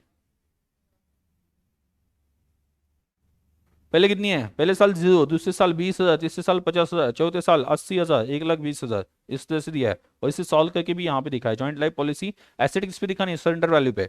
तो पहले साल देखो कितना पे किया है, पहले साल पे किया 20,000, पहले साल पे किया 20,000, बट एंड में वैल्यू है ही नहीं, क्लोजिंग बैलेंस है ही नहीं, तो पूरा बाय पीएनएल अकाउंट 20,000 वहां पे लिख दिया, पीएनएल अकाउंट में भेज दिया। सेकंड ईयर में फिर से टू बैंक 20,000, और सरेंडर वैल्यू कितनी है, 20,000 ही है, तो कोई फायदा नहीं, कोई लॉस नहीं है, तो पीएनएल अकाउंट में भेजने की जरूरत नहीं है। थर्ड ईयर में कोई ओपनिंग बैलेंस, वहां पे ओपनिंग बैलेंस है थर्ड ईयर में 20,000, सेकंड ईयर में क्लोजिंग बैलेंस है ना, सरेंडर वैल्यू यहाँ पे दिख रहा है ना, surrender value by balance carried down 20,000 बोला है, क्वेश्चन में जो बोला है सरेंडर वैल्यू वही हमें लेके चलनी है। तो थर्ड ईयर में opening balance to balance brought down, surrender value कितनी है 20,000। अब इस साल पेमेंट किया टू बैंक, इस साल पेमेंट किया टू बैंक 20,000, इस साल भी 20,000 पेमेंट किया, और हमें सरेंडर वैल्यू पे दिखानी है ना, तो immediately by balance carried down 50,000 दिखा दो। ऊपर का जो फायदा है वो जाएगा पीएनएल अकाउंट में, ऊपर का जो फायदा है वो कहां पे जाएगा, पीएनएल अकाउंट में चला जाएगा, टू पीएनएल अकाउंट। वैसे ही अगले साल फिर से 50,000 टू बैंक, लास्ट ईयर का क्लोजिंग बैलेंस 50,000 ना, इस साल 50,000 डेबिट बैलेंस आ जाएगा, ओपनिंग बैलेंस। इस साल पेमेंट किया टू बैंक 20,000, और सरेंडर वैल्यू कितनी है, क्वेश्चन में दी है, समझ बुक में देख लेना, क्वेश्चन बुक में कितनी दी है 80,000। तो आपको हमेशा एसेट किस पे दिखानी है, जेएलपी एसेट, वो सरेंडर वैल्यू पे दिखानी है, तो क्रेडिट साइड पे बाय बैलेंस कैरिड डाउन 80,000 दिख रहा है, 80,000। तो डेबिट साइड पे 70,000 दिख रहा है, क्रेडिट साइड 80,000, क्रेडिट ज्यादा है मतलब प्रॉफिट है, प्रॉफिट है मतलब कहाँ पे, पीएनएल अकाउंट में भेजना है, यहाँ पे अगर डेबिट देंगे तो पीएनएल अकाउंट को ऑटोमेटिकली क्रेडिट मिल जाएगा 10,000। फिर अगले साल सरेंडर वैल्यू पे ही एसेट दिखाई है, तो टू बैलेंस ब्रॉट डाउन 80,000, फिर से पे किया 20,000, और क्लोजिंग बैलेंस जो है बाय बैलेंस कैरिड डाउन कितना है, 1,20,000, क्लोजिंग बैलेंस कितना है 1,20,000। उन्होंने दिया है, क्वेश्चन बताता है आपको सरेंडर वैल्यू कितनी है, ये तो बहुत डिटेल में हम पढ़ रहे हैं। ओके एक्चुअली क्वेश्चन में इसके एडजस्टमेंट्स आते हैं, बट एडजस्टमेंट समझने के लिए ओके आपको ये तो समझना पड़ेगा कि एग्जैक्टली ये कंसेप्ट है क्या। तो जो बचा हुआ डिफरेंस है वो जाएगा पीएनएल अकाउंट में, बैलेंसिंग फिगर 20,000 वहां पे चला जाएगा। तो आगे, how to identify joint life policy accounting method use, अभी कैसे समझे, क्वेश्चन तो आ गया, समझे कैसे कि कौन सी मेथड यूज की है, मतलब एक्सपेंस मेथड यूज किया है, या सरेंडर वैल्यू मेथड यूज किया है, या थर्ड वाला joint life policy reserve, reserve वाला थर्ड मेथड जो रिजर्व वाला है, that is just extension of second method, ये मैंने आपको बता दिया। इसलिए थर्ड मेथड पढ़ने से पहले सेकंड समझो, थर्ड तो इजीली समझ में आ जाता है, बराबर, सेकंड समझना पड़ेगा उसके लिए। तो पहचाने, तो पहचाने कैसे, मतलब आपके सामने वहां पे एक जेएलपी की एडजस्टमेंट है वो खड़ी है ऐसे, पहचान कौन, वो बोल रहे पहचान कौन, मतलब मैं, मेरा जो ट्रीटमेंट है वो पहले एक बिजनेस एक्सपेंडिचर मेथड से हुआ है, ज्वाइंट लाइफ पॉलिसी मेथड से हुआ है, मतलब एसेट वाला मेथड जो है उससे हुआ है, या फिर थर्ड रिजर्व वाले मेथड से हुआ है, कैसे हुआ है, कैसे पहचानोगे, आपको एडजस्टमेंट तो आ गई, कैसे पहचाने, तो यहां पे देखो मैंने क्राइटेरिया बताया, बिजनेस एक्सपेंडिचर मेथड अगर फॉलो किया है तो आपको क्लू मिलेगा क्या? नो जेएलपी, जेएलपी अकाउंट नहीं दिखेगा। जेएलपी अकाउंट मतलब जॉइंट लाइफ पॉलिसी अकाउंट कहीं पे दिखेगा नहीं, एसेट साइड पे कहीं पे भी नहीं दिखेगा। As well as reserve account भी नहीं दिखेगा। और जेएलपी अकाउंट दिख रहा है एसेट साइड पे, मतलब सेकंड वाला मेथड है, मतलब एसेट वाला मेथड है। और जेएलपीआर अकाउंट रिजर्व्स दिख रहा है, रिजर्व्स में लाइबिलिटी साइड पे दिख रहा है जॉइंट लाइफ पॉलिसी रिजर्व, तो ये थर्ड वाला मेथड है। तो अगर ये दो अकाउंट दिख रहे हैं जेएलपी या जेएलपीआर, तो ये सेकंड या थर्ड मेथड में चला जाएगा, फर्स्ट में नहीं। मतलब फर्स्ट मेथड में तो जो भी आया है या जो भी प्रीमियम पे किया उसे खर्चा माना है ना, मतलब पीएनएल अकाउंट में डाला है तो कोई अकाउंट बचेगा ही नहीं, हर साल अकाउंट क्लोज किया है। या तो जेएलपी या जेएलपीआर अकाउंट नहीं दिख रहा है, तो मोस्ट प्रोबेबली ये एक्सपेंडिचर मेथड है। समझा? दूसरा क्या है? और प्रॉब्लम स्पेसिफाइज दैट, प्रॉब्लम में स्पेसिफाई किया है premium charge to, premium charge to और अगेंस्ट रेवेन्यू। मतलब क्या? रेवेन्यू मतलब कहां पे? पीएनएल अकाउंट में रेवेन्यू दिखाते हैं ना, मतलब इनकम दिखाते हैं। रेवेन्यू मतलब क्या? इनकम। पीएनएल अकाउंट में इनकम जो दिखाता है वो इनकम के अगेंस्ट लिखा है, मतलब डेबिट साइड पे लिखा है ये एक्सपेंस, ऐसा लिखा हो तो इसका मतलब ये एक्सपेंस मेथड है। देखो सिंपल सिंपल, कुछ नहीं दिख रहा आपको कहीं पे, जेएलपी अकाउंट नहीं दिख रहा, जेएलपी अकाउंट नहीं दिख रहा, तो ये एक्सपेंडिचर मेथड है। क्योंकि एक्सपेंडिचर मेथड में हम हर साल अकाउंट क्लोज करके कहां डालते हैं? पीएनएल अकाउंट में, तो उसका अलग अकाउंट एसेट साइड पे लायबिलिटी साइड पे दिखेगा ही नहीं। तो जेएलपी अकाउंट दिख रहा है एसेट साइड पे, इसका मतलब सेकंड वाला मेथड है। और थर्ड वाले मेथड में क्या होता है? आपको जेएलपी अकाउंट तो दिखता ही है, प्लस जेएलपीआर मतलब रिजर्व अकाउंट एक दिखता है, joint life policy reserve account एक दिखता है, मतलब फिर वो थर्ड मेथड है। तो सेकंड मेथड कैसे पहचानोगे? Only JLP account on asset side, तो ये सेकंड मेथड है। एंड जेएलपीआर अकाउंट दिख रहा है, एसेट भी दिख रहा है, जेएलपी अकाउंट भी दिख रहा है। मैंने क्या बोला? जेएलपी का एक्सटेंशन, सेकंड मेथड का एक्सटेंशन थर्ड मेथड है, उसमें एक एडिशनल अकाउंट आता है joint life policy reserve account. वो क्यों आगे मैं समझाऊंगा, उसका आप टेंशन मत लेना, आगे उसका डिस्कशन आने वाला है, क्यों वाला डिस्कशन आगे आ जाएगा। बट पहले ये समझो कौन सी मेथड फॉलो की है। If you want to identify तो सिंपली देखो बैलेंस शीट, बैलेंस शीट में एसेट साइड पे जेएलपी अकाउंट दिया है क्या? अगर नहीं दिखा, लायबिलिटी साइड पे भी जेएलपीआर नहीं दिख रहा, मतलब एक्सपेंडिचर माना है। अगर एसेट साइड पे जेएलपी दिख रहा है बट जेएलपीआर नहीं, मतलब सेकंड मेथड है। And JLP account asset side पे, जेएलपीआर अकाउंट लायबिलिटी साइड पे, तो ये कौन सा मेथड है? रिजर्व वाला मेथड है। समझा?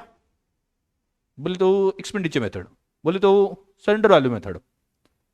बोलो, जेएलपी अकाउंट दिख रहा है एसेट साइड पे, सिर्फ जेएलपी अकाउंट दिख रहा है, बोले तो, बोलो तो जेएलपी मेथड या surrender value method, asset method. ठीक है, जेएलपी जेएलपी कुछ भी नहीं दिख रहा है एसेट लायबिलिटी साइड पे, तो बोले तो कौन सा? Business expenditure method. और जेएलपी अकाउंट दिख रहा है तो joint life policy reserve method, third method. बहुत सिंपल है, क्या दिख रहा है उसके ऊपर डिसाइड करना है। जेएलपी एसेट साइड पे दिख रहा है, मतलब एसेट मान रहे। Even how to identify the method, ये भी आपको पहले से समझ में देके रखा है ताकि कंफ्यूजन ना हो। अगर एक्सपेंडिचर माना हो तो कोई अकाउंट दिखेगा नहीं ना, वो अकाउंट तो अल्टीमेटली कहां पे गया होगा? एट द ईयर एंड हमने कहां पे भेजा होगा? वो पीएनएल अकाउंट में भेजा होगा, तो अकाउंट बचा ही नहीं होगा। आ रहा है क्या ध्यान में? आ रहा है कि ध्यान में, या दू कान में? वाह, या दू कान में? नहीं नहीं, ऐसा कुछ करता नहीं मैं, टेंशन मत लेना। अभी आते थर्ड मेथड में, चलो थर्ड मेथड में आ जाते हैं। सेकंड मेथड समझा, थर्ड मेथड क्या बोला है? It is extension, it is extension मतलब क्या? सेकंड मेथड को ही एक्सटेंड किया है। उसके आगे मतलब सेकंड मेथड में अभी तक जो फॉलो किया था, जो एंट्री की थी जेल पे account, debit to bank account और सरेंडर वैल्यू पे मेंटेन किया था जेएलपी, वो सब सेम है, उसका एक्सटेंशन है, उसका एक्सटेंशन है।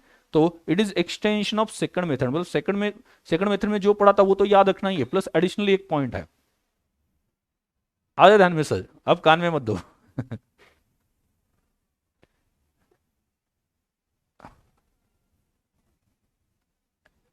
ठीक है, additionally JLP reserve is maintain. वो जो सेकंड मेथड में जेएलपी अकाउंट बनाया जाता है ना, जेएलपी अकाउंट बनाया जाता है ना, उसके एडिशन में जेएलपी रिजर्व मेंटेन किया जाता है थर्ड मेथड में। सेकंड मेथड में जो किया था एंट्री, वो वैसे की वैसे थर्ड मेथड में अप्लाई होती है, ये वाली थर्ड मेथड में एज इट इज अप्लाई हो जाती है। सिर्फ थर्ड मेथड में एक नया अकाउंट बनता है, एडिशनल अकाउंट बनता है। सेकंड मेथड में जो होता है, जो भी फॉलो किया वो तो है ही, प्लस थर्ड मेथड में एक अकाउंट बनता है joint life policy reserve. Once again क्यों? ठीक है, वंस अगेन क्यों, ये हम आगे पढ़ने वाले हैं, डोंट वरी, पहले आप मेथड कौन सी है उसमें क्या करना है ये समझ लो। हाँ, मेथड होता हर क्वेश्चन में, बट सब छुपा के रखते हैं, हाँ, कोई दिखाना नहीं चाहता, सब छुपा के रखते हैं। वैसे ही है, मेथड होगा आपको ढूंढना पड़ेगा, सब छुपाएंगे आपको ढूंढना पड़ेगा। तो सिंपल है, जेएलपी, सिर्फ जेएलपी अकाउंट दिख रहा है, सेकंड मेथड। जेएलपीआर अकाउंट भी दिख रहा है, जेएलपी के साथ में लाइबिलिटी साइड पे जेएलपीआर रिजर्व अकाउंट दिख रहा है, तो ये थर्ड मेथड। और कुछ भी नहीं दिख रहा तो एक्सपेंडिचर का गया, खत्म हो गया। ओ अच्छा, ऐसा होता है क्या? ऐसे ही होता है। ध्यान देना, all treatment same as second method except we have to create JLPR account from profit and loss account to the extent of surrender value. जितनी सरेंडर वैल्यू है ना, जितनी सरेंडर वैल्यू है ना, उतना ही रिजर्व बना दो थर्ड मेथड में। मतलब सेकंड मेथड में जो आपने बोला था सरेंडर वैल्यू पे मेंटेन करो, मतलब पहले साल जीरो है तो जीरो, मतलब पहले साल जीरो सरेंडर वैल्यू है तो रिजर्व भी जीरो होगा, कुछ नहीं बनेगा। बराबर, उतना ही जितना सरेंडर वैल्यू एसेट की उतना ही रिजर्व बनेगा। सेकंड ईयर में अगर उसकी वैल्यू कितनी है, 10,000 है सरेंडर वैल्यू, तो आपको पीएनएल अकाउंट से निकालना है, PNL account debit to joint life policy reserve 10,000 कर देना है, 10,000 निकाल रखना है। Third year joint life policy reserve कितना है, थर्ड ईयर में 30,000 है, जो हमने एग्जाम्पल सॉल्व किया था अभी क्लास में, मैंने जो सॉल्व करके दिखाया था पहला, उसमें 30,000 था। वह तो पहले वाले 10,000 तो थी, एडिशनली मैं पीएनएल अकाउंट से डेबिट करके जॉइंट लाइफ पॉलिसी रिजर्व में 20,000 डाल दूंगा, तो इस तरह से आपके जॉइंट लाइफ पॉलिसी रिजर्व में कितने जाएंगे, पहले 10,000 थे अभी 20,000 गए, कितने टोटल 30,000 गए। बराबर, तो इस केस में यहां पे याद रखना, सिंपली एक स्टेप ऐड करना है, सेकंड मेथड में एक स्टेप ऐड करना है, क्या, हमें joint life policy reserve create करना है। उसके लिए एंट्री क्या, पीएनएल अकाउंट से डेबिट करके जॉइंट लाइफ पॉलिसी रिजर्व में, जैसे हम रिजर्व में ट्रांसफर करते कुछ प्रॉफिट, वैसे इस रिजर्व में ट्रांसफर करना है to the extent of surrender value of JLP. JLP की जितनी सरेंडर वैल्यू उतना आपको रिजर्व मेंटेन करना है। क्यों, आगे मैं समझाने वाला हूं, जब अमाउंट या एक पर्टिकुलर क्वेश्चन लेके चलेंगे हम, तो मैं समझाऊंगा। तो एडिशनल एंट्री, सेकंड मेथड से एक एडिशनल एंट्री यहां पे आती है, सेकंड मेथड से एडिशनल एंट्री क्या, PNL account debit to joint life, premium आ गया यहाँ पे रिजर्व कर देना, यहाँ पे जॉइंट लाइफ प्रीमियम आ गया, वहां पे रिजर्व कर देना, रिजर्व कर देना, यहाँ पे रिजर्व कर देना, PNL account debit to joint life reserve, joint life policy reserve account. तो समझा कि सेकंड और थर्ड मेथड में फर्क क्या है, सेकंड और थर्ड मेथड वैसी है, सिर्फ थर्ड मेथड में एक एडिशनल एंट्री होती है, जितनी एसेट की सरेंडर वैल्यू है, जेएलपी की सरेंडर वैल्यू उतना रिजर्व मेंटेन करना है, उसके लिए एंट्री क्या है, PNL account debit to joint life policy reserve account, joint life policy reserve account, joint life policy reserve account. क्यों जॉइंट लाइफ पॉलिसी रिजर्व बनाया जाता है आगे मैं समझाऊंगा, वो टेंशन मत लेना। आज तक कोई कंसेप्ट ऐसी है कि जिसका मैंने लॉजिक नहीं बताया, बट कुछ मुझे वो लॉजिक पहुंचाते समय, ओके मैंने, मुझे पहले कुछ एक दो क्वेश्चन नॉर्मल जो पहला मेथड और सेकंड मेथड के एमसीक्यूज जो है हमने एमसीक्यूज अंडरस्टैंडिंग के लिए रखे ना, उसमें से कंप्लीट करने पड़ेंगे, देन मैं उसका बेस लेके मैं थर्ड मेथड का लॉजिक समझा दूंगा क्यों रिजर्व मेंटेन किया है। तो यहां पे देखो, हाँ, तो ध्यान देना, ध्यान देना, रिटायरमेंट के टाइम पे क्या होगा, सबसे पहले बोलो रिटायरमेंट के टाइम पे अमाउंट कौन सी मिलेगी, रिटायरमेंट के टाइम पे अमाउंट कौन सी मिलेगी बोलो, अगर कोई पार्टनर रिटायर होता है तो अमाउंट कौन सी मिलती है, कौन सी अमाउंट मिलती है, रिटायरमेंट के टाइम पे कौन सी अमाउंट मिलती है बोलो, सरेंडर वैल्यू या पॉलिसी अमाउंट कौन सी मिलती है,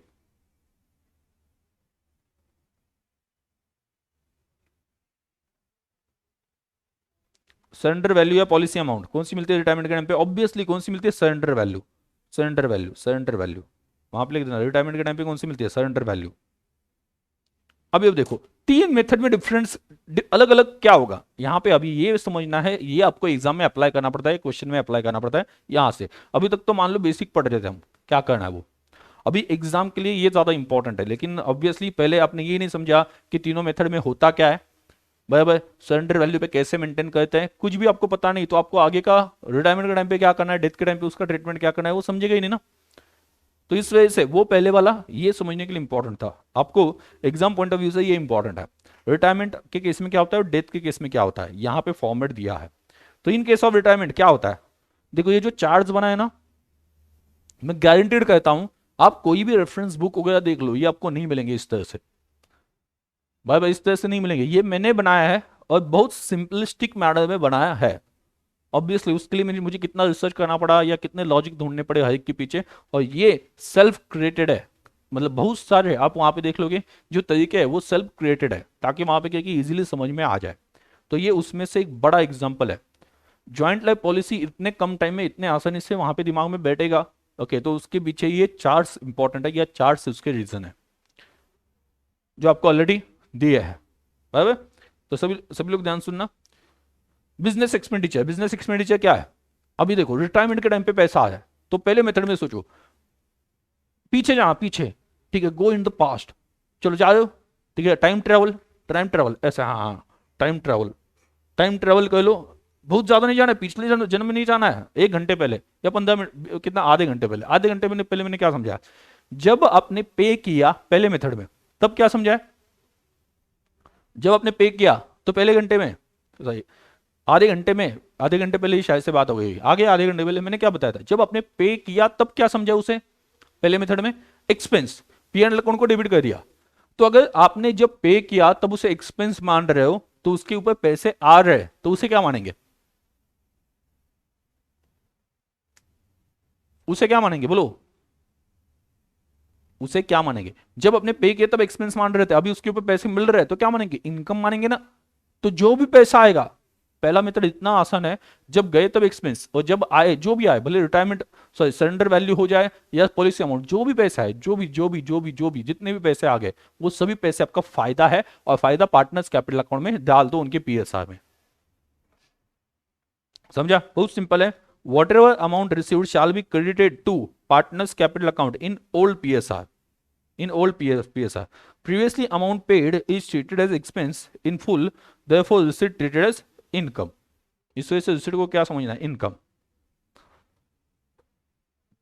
कभी भी याद रखना, कभी भी भले वो रिटायरमेंट हो या डेथ हो, आपने पैसे देते वक्त अगर एक्सपेंस समझाओ, अभी कोई भी वैल्यू मिल जाए, सरेंडर वैल्यू या पॉलिसी अमाउंट, उसे क्या मानना है? इनकम ही मानना है। क्योंकि पहले उसे एक्सपेंस माना था, तो वो पार्टनर्स कैपिटल अकाउंट में पीएसआर में पहुंचा, तो वो इनकम है बोल के, प्रॉफिट है बोल के। या कभी कभी इसे रिवैल्यूएशन के क्रेडिट साइड पे लिखा जाता है, रिवैल्यूएशन अकाउंट जो बनता है ना, उसके क्रेडिट साइड पे लिखा जाता है। वहां पे क्रेडिट साइड पे लिखने से क्या होता है? आपका प्रॉफिट बढ़ जाता है ना रिवैल्यूएशन का, और वही अल्टीमेटली पार्टनर्स कैपिटल अकाउंट में ट्रांसफर किया जाता है। या तो आप डायरेक्टली पार्टनर्स कैपिटल अकाउंट में डाल दो, या फिर रिवैल्यूएशन की क्रेडिट साइड पे कभी कभी लिखा जाता है, और रिवैल्यूएशन की क्रेडिट साइड पे लिख के बाद में क्या किया जाता है? Ultimately PN sorry partners capital account में ही चला जाता है, बराबर। तो यहां पे भी देखो, डेथ के केस में सेम है वो, क्यों? क्योंकि जब पैसा गया था तब हमने खर्चा माना था, तो जो पैसा आया तो इनकम या प्रॉफिट मानेंगे, और पार्टनर्स कैपिटल अकाउंट को जाना चाहिए, डायरेक्टली जाना चाहिए, या फिर रिवैल्यूएशन अकाउंट के थ्रू जाए तो भी चलेगा। समझा? बोलो हाँ या ना, हाँ या ना। सरेंडर वैल्यू उसका क्या करना है? सेकंड मेथड में अगर रिटायरमेंट हो गई तो क्या करना है? अब सोचो, ये सोचना है पहले क्या किया था इफेक्ट, पहले सोचो, बताओ। सरेंडर वैल्यू मेथड में क्या किया है? पहले क्या इफेक्ट दिया था? सरेंडर वैल्यू मेथड में पहले इफेक्ट क्या दिया था? पहले आपने उसे एसेट माना था, तो अभी आप एसेट बेच रहे हो। इन शॉर्ट, एसेट किस पे दिखाई? पहले सरेंडर वैल्यू पे, अभी किस पे बेच रहे हो? रिटायरमेंट हो गया मतलब सरेंडर वैल्यू पे बेच रहे हो ना। सोचो, ये रिटायरमेंट का केस है, आपको कौन सी वैल्यू मिलती है रिटायरमेंट के केस में? Surrender value, right. आपको कौन सी वैल्यू मिलती है? सरेंडर वैल्यू मिलती है ना रिटायरमेंट के केस में, सरेंडर वैल्यू मिलती है। अगर सरेंडर वैल्यू मिल रही है रिटायरमेंट के केस में, तो आप क्या करोगे? ध्यान दो, जैसे आप एसेट की एंट्री करते थे, एसेट 10 लाख की 10 लाख में बेची गई, कुछ प्रॉफिट हुआ क्या? एसेट 10 लाख की है, 10 लाख में ही बेची गई, तो कुछ प्रॉफिट होता है क्या? नहीं होता है। तो वैसे ही एसेट आपने पहले सरेंडर वैल्यू पे दिखाई थी, सरेंडर वैल्यू मान लो 80,000 है, और 80,000 ही मिल गई, कुछ प्रॉफिट हुआ? नहीं हुआ। तो आपको पार्टनर्स कैपिटल अकाउंट में कुछ भेजना है? कुछ भी नहीं। इस वजह से यहां पे लिखा है firm will receive surrender value and no profit and no effect to partners capital account, profit है ही नहीं, तो एंट्री सिंपल हो जाएगी। Bank account debit to JLP, पहले क्या किया था? जेएलपी किस पे मेंटेन किए? देखो ये क्वेश्चन में जेएलपी किस पे मेंटेन किए? 60,000, 60,000 पे। और रिटायरमेंट हो गया, आपको कितना मिलेगा? उन्होंने बताने की जरूरत है क्या? नहीं है। रिटायरमेंट हो गई तो कितना मिलेगा? 60,000 ही मिलेगा। तो आपने एसेट दिखाई 60,000 की और बेच के 60,000 ही मिले, तो एंट्री क्या आ जाएगी?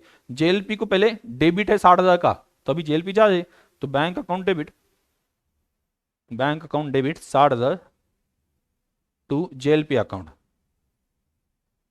कितना? 60,000। कुछ प्रॉफिट है नहीं, 60,000 की एसेट 60,000 में चली गई, सिंपल बात है, कोई प्रॉफिट नहीं है, इस वजह से पार्टनर्स कैपिटल अकाउंट में कुछ भी इफेक्ट नहीं जाएगा। If question it is given, if in question it is given that if in question it is given that amount is less or higher than, मतलब सरेंडर वैल्यू से ज्यादा या कम है तो ही वहां पे प्रॉफिट या लॉस हो जाएगा, बट जनरली ऐसा होता नहीं, सरेंडर वैल्यू की जितना ही मिल जाता है तो कोई प्रॉफिट या लॉस एक्सपेक्टेड होता नहीं है, ठीक है। देन पार्टनर्स कैपिटल अकाउंट में क्रेडिट या डेबिट साइड पे लॉस हो तो डेबिट किया जाएगा पार्टनर्स को, और प्रॉफिट हो तो क्रेडिट किया जाएगा, अगर सरेंडर वैल्यू से कम ज्यादा मिल रहा है ऐसा बोला तो, बराबर। अदरवाइज सरेंडर वैल्यू जितना ही मिलता है, ये एक बात है, समझा क्या? कुछ फायदा ही नहीं हुआ। लेकिन डेथ की केस में कौन सी मिलेगी value? In case of death कौन सी वैल्यू मिलेगी बोलो? इन केस ऑफ डेथ कौन सी वैल्यू मिलेगी? पॉलिसी अमाउंट कौन सी मिलेगी? पॉलिसी अमाउंट, पॉलिसी अमाउंट, समझा? कौन सी मिलेगी? Policy amount. तो इस केस में क्या एंट्री आ जाएगी? Bank account debit, bank account debit, बोलो यहां पे फायदा हो जाएगा ना। देखो सरेंडर वैल्यू ये मेथड है, हाँ, बट डेथ हो गई ना, नहीं तो आप बोलोगे सर यहाँ पे तो सरेंडर वैल्यू मिली है, ऐसा बोला है उन्होंने, नहीं, सरेंडर वैल्यू मेथड का नाम है, बट डेथ के केस में कौन सी मिल जाती है? पॉलिसी अमाउंट मिल जाती है, यहाँ पे लिख देना पॉलिसी अमाउंट मिल जाती है। मेथड का नाम सरेंडर वैल्यू है। मेथड का नाम सरेंडर वैल्यू क्यों है? क्योंकि आप जब पॉलिसी में पे करते हो तो वो पॉलिसी जो है वो एसेट मानी जाती है, वो एसेट सरेंडर वैल्यू पे दिखाई जाती है, इस वजह से इस मेथड को सरेंडर वैल्यू मेथड कहा जाता है। तो आपने 60,000 की पॉलिसी 60,000 में ही भेज दी तो कुछ फायदा नहीं हुआ, पार्टनर्स कैपिटल अकाउंट में कुछ नहीं जाएगा, एंट्री आ जाएगी JLP account debit, bank account debit to JLP, ये हमने अभी तक पढ़ा, यहाँ पे कोई फायदा होगा ही नहीं। बट अगर आपको पॉलिसी अमाउंट मिल गई, पॉलिसी अमाउंट मिल गई 60,000 के बदले में, आपकी 60,000 सरेंडर वैल्यू है, उसके बदले में आपको मिल गया मान लो 6 लाख, तो ऊपर कितना मिल गया? 5,40,000 due to policy amount death की वजह से एक्स्ट्रा मिल गया। तो उस केस में क्या करना चाहिए? Bank account debit 6 lakh, bank account debit 6 lakh to JLP account 60,000, ऊपर के 5,40,000 to all partners capital account, all PSI में बांट दो, to A account, to B account, to C account, उनका जो पीएसआई होगा मान लो इक्वल है, तो 5,40,000 जो ऊपर का प्रॉफिट हुआ वो तीनों में बांट दो, 1,80,000, 1,80,000, 1,80,000, जो भी पीएसआई है उसमें बांट दो, तो प्रॉफिट यहाँ पे है ना, क्योंकि सरेंडर वैल्यू से ज्यादा मिल रहा है, एसेट 60,000 की 6 लाख में बेची जाए, ठीक है। ध्यान दो, जेएलपीआर अकाउंट, जेएलपीआर अकाउंट, तो अभी अब देखो जेएलपीआर अकाउंट का स्टार्टिंग का तो सेम ही है, कभी भी याद रखना, जेएलपीआर अकाउंट स्टार्टिंग का मतलब क्या? जहां तक एसेट की बात है वो तो सेम ही करना है। यस, सभी का मतलब सभी का ध्यान था, हाँ सर बोला था आपने ये चीज स्टार्टिंग में, तो मैं बार बार बोलता हूं ताकि कंफ्यूजन ना हो बाद में, you should not get confuse between two concepts, इस वजह से मैं बोलता हूं गुडविल के लिए गेनिंग सैक्रिफाइसिंग, गुडविल के लिए गेनिंग सैक्रिफाइसिंग, बाकी सभी के लिए हम क्या फॉलो कर रहे हैं, क्या कर पीएसआई में प्रॉफिट है तो पीएसआई में बांटेंगे, और क्या है उसमें। तो बोलो सरेंडर वैल्यू, सरेंडर वैल्यू के केस में क्या हो जाएगा?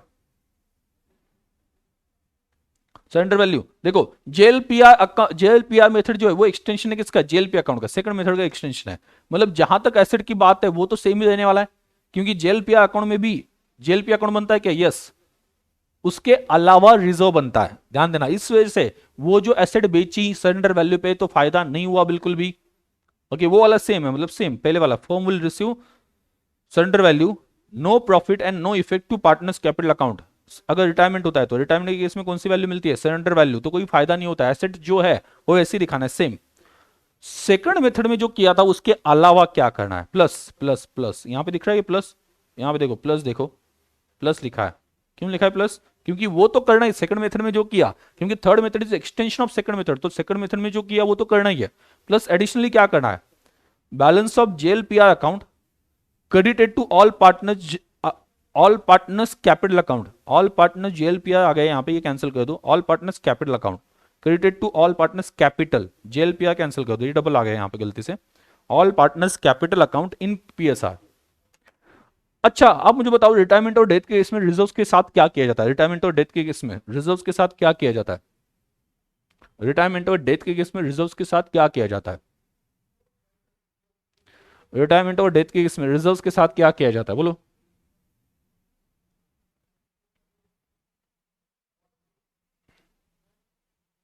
रिजर्व्स क्या किए जाते हैं रिटायरमेंट और डेथ में, ये पार्टनर्स में बांटे जाते हैं, तो पार्टनर्स में बांट दो, सिंपल बात है।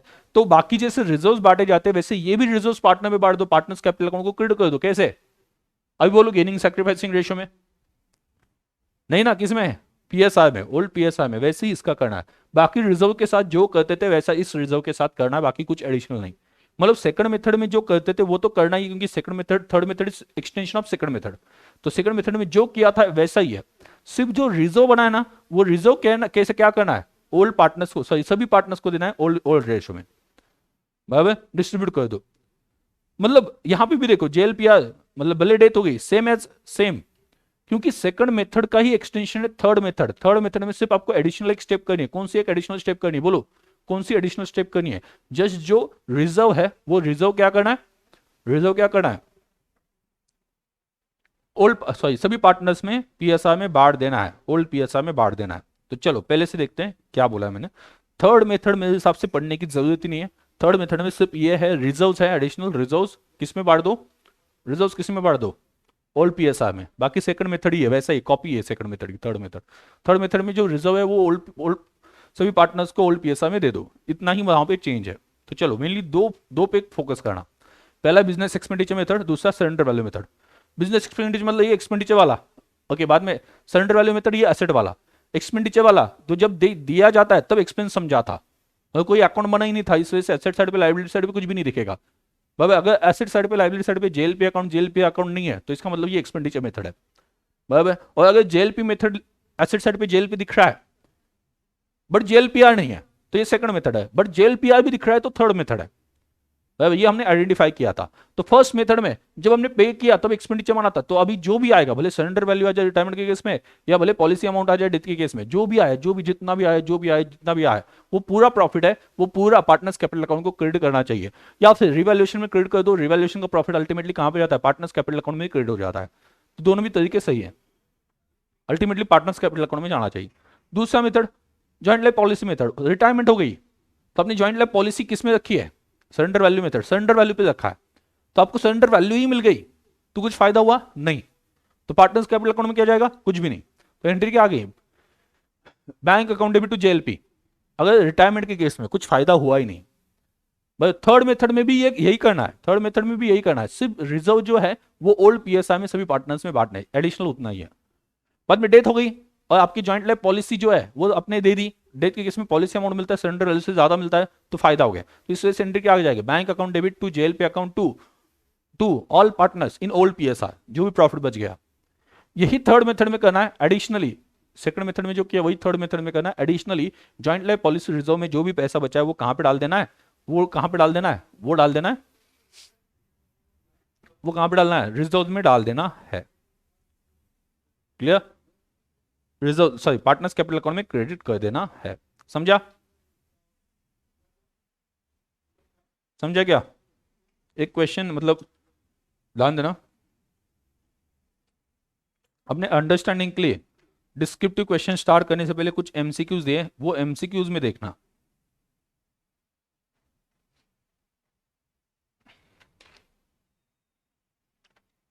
ये कंसेप्ट समझने के लिए सिर्फ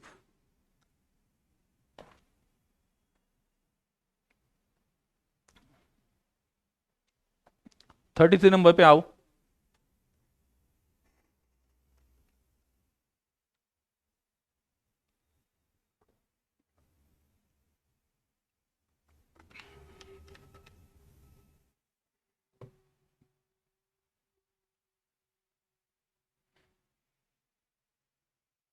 क्या दिया है,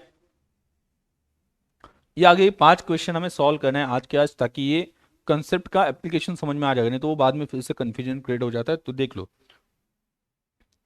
एमसीक्यूज ये फटाफट हो जाता है। X Y and Z are partners, वो ठीक है। 33 वो तो आप देख लेना, ऐसे टाइप का एक हमने पढ़ा भी है, गुडविल का कंट्रीब्यूशन ऐसे सिमिलर टाइप का ही है। 33 जो है that is similar to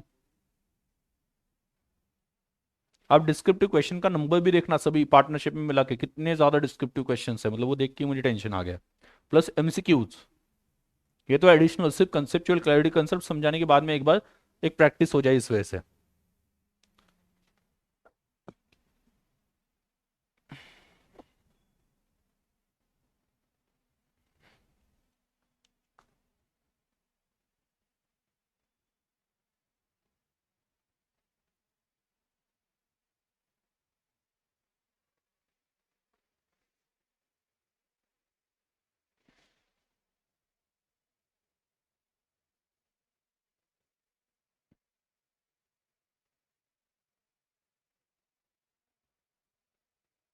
7 number के जैसा ही है, 7 नंबर की जैसा, 7 नंबर के जैसा ही है, 33।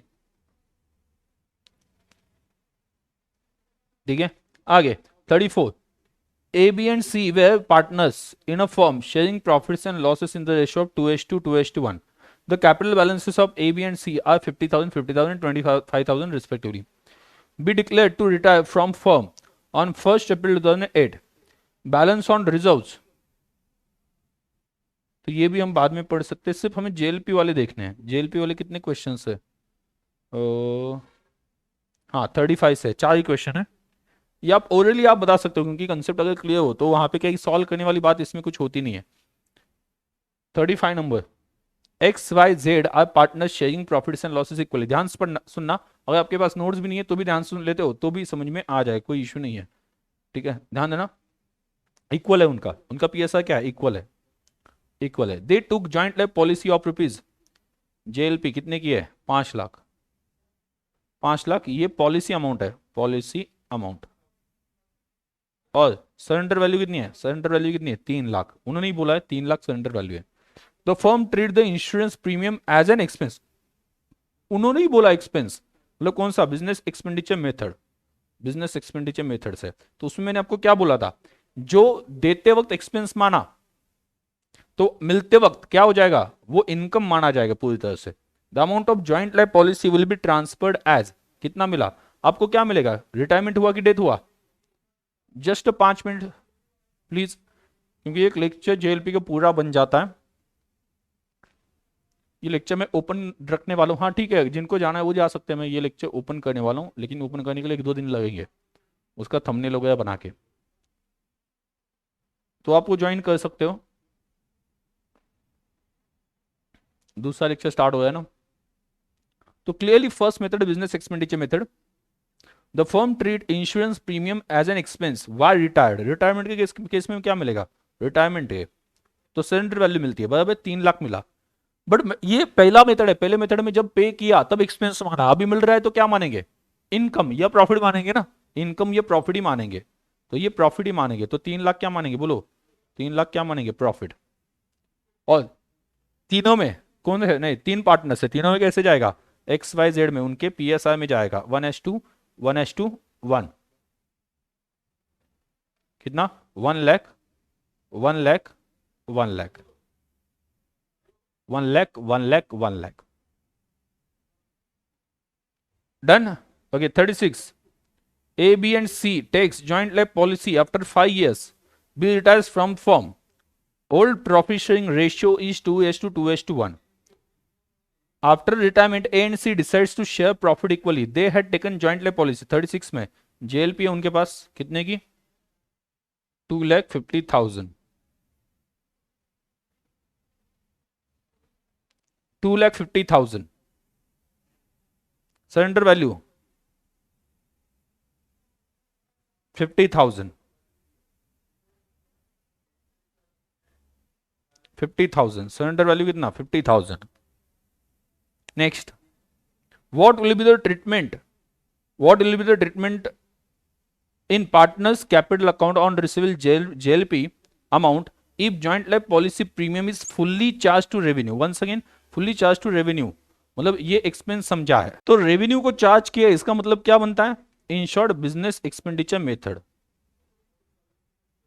Business expenditure method. ये क्या है? Business expenditure method. तो मैंने आपको क्या बोला था? डेथ हो या रिटायरमेंट हो, जो भी मिलता है वो आपका प्रॉफिट है, जो भी मिलता है वो आपका प्रॉफिट है ना, क्योंकि भेजा था तब क्या माना था?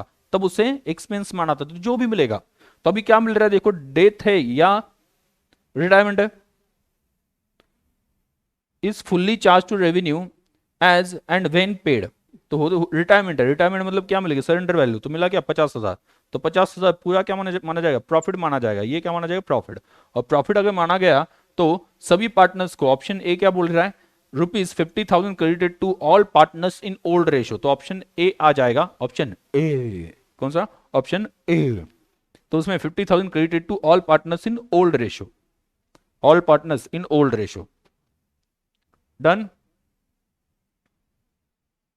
तो दोनों केस में एक ही था कि पहले मेथड है बिजनेस एक्सपेंडिचर मेथड, वहां पे जितना पैसा गया था उसे एक्सपेंस माना था। अभी जो भी मिल रहा है, तो रिटायरमेंट के केस में सरेंडर वैल्यू मिलती है, तो सरेंडर वैल्यू कितनी है अभी 50,000, तो 50,000 को इनकम माना। अगर इसकी जगह पे पूरा मिल जाता 2.5 लाख रुपए, तो भी वो इनकम ही मानते। आगे 37। Next, A B and C takes a joint life policy, joint life policy after 5 years B retires from firm. मतलब बेसिकली ये एमसीक्यू से आपके जो कंसेप्ट अभी जो पढ़े वो क्लियर हो जाएंगे, बाद में बड़े जो डिस्क्रिप्टिव क्वेश्चंस आते हैं उससे समझना या उसमें वो अप्लाई करना आसान जाता है। Old profit sharing ratio is 2:2:1। After retirement A and C decides to share profits equally.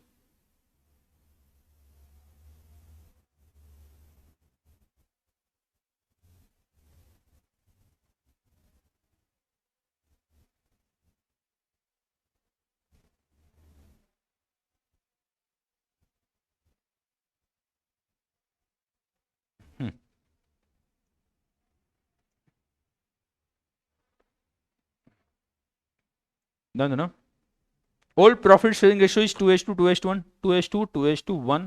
Question वही है लगभग। आफ्टर रिटायरमेंट, रिटायरमेंट हो गया, रिटायरमेंट हो गया,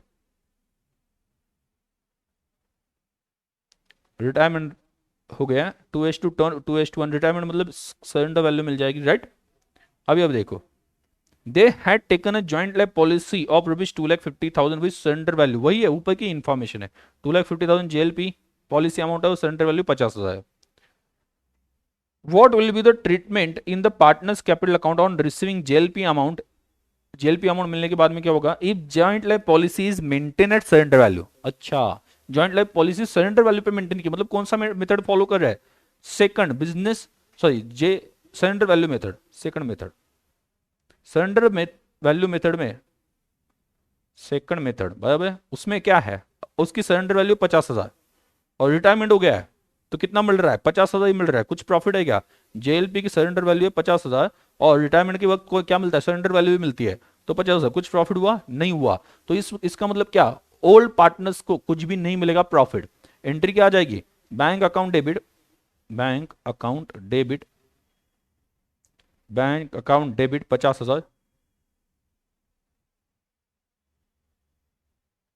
50,000 टू जेएलपी अकाउंट, ये आ जाएगा। और पार्टनर्स कैपिटल अकाउंट में कोई आपको एडजस्टमेंट नहीं करना है, तो ऑप्शन डी देखना वहां पे,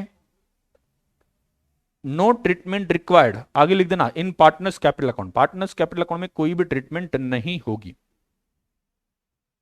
कोई भी ट्रीटमेंट नहीं होगी, क्योंकि 50,000 सरेंडर वैल्यू थी और जेएलपी एसेट साइड पे दिखाया था सरेंडर वैल्यू पे, तो 50,000 पे एसेट भी कोई फायदा हुआ नहीं, कोई फायदा नहीं हुआ तो हुआ, तो पार्टनर्स कैपिटल अकाउंट में क्यों डालेंगे, सिंपल बात है, सेकंड मेथड। यहां पे क्लियरली बोला था कि सरेंडर वैल्यू पे मेंटेन किया, इसका मतलब क्या, ये सेकंड मेथड है। अभी last one 38, A B and C takes a joint life policy, same same है सब कुछ, सिर्फ लास्ट वाला लाइन पढ़ते हैं, सेम है, रिटायरमेंट ही है, सेम है। What will be the treatment in the partners capital account on receiving the JLP amount if JLP is maintain at surrender value along with reserves. तो ये तो सेम रहेगा, मैंने क्या बोला था, third method is extension of second method, तो ये तो सेम रहेगा, सेम रहेगा। मतलब पार्टनर्स कैपिटल अकाउंट में प्रॉफिट नहीं जाएगा, बट जो रिजर्व है, कितना रिजर्व है, रिजर्व उतना मेंटेन किया जाता है जितनी जेएलपी की सरेंडर वैल्यू है। जेएलपी की सरेंडर वैल्यू कितनी है, 50,000, जेएलपी की सरेंडर वैल्यू कितनी है, 50,000, तो रिजर्व भी कितना होगा, 50,000 ही होगा।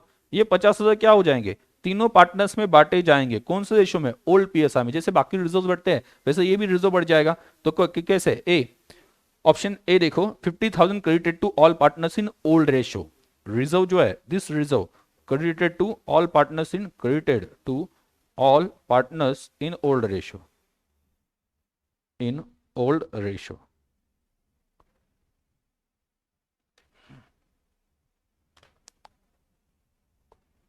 डन। इसकी जगह पे आपको एक्स्ट्रा पैसा आ जाता, देखो इसकी जगह पे अगर एक्स्ट्रा पैसा आ जाता, मान लो डेथ हो जाती, इसी केस में डेथ हो जाती, तो आपको क्या मिल जाता, 2.5 लाख मिल जाता। कितना मिल जाता, 2.5 लाख मिल जाता, ये वाली अमाउंट मिल जाती। तो हम क्या करते, 2.5 लाख मिलते, तो 2.5 लाख मिलते तो वो दिखा देता हूं मैं आपको joint life policy reserve method में। Bank account debit 2,50,000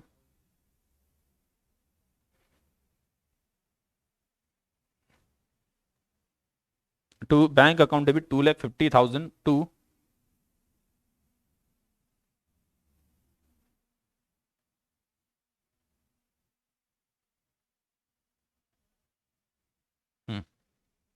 bank account debit 2,50,000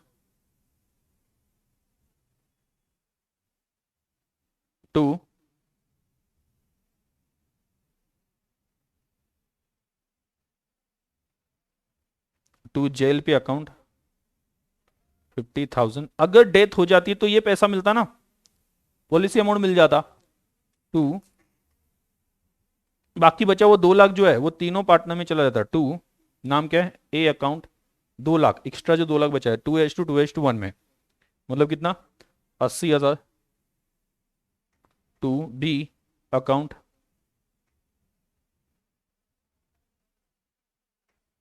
to C account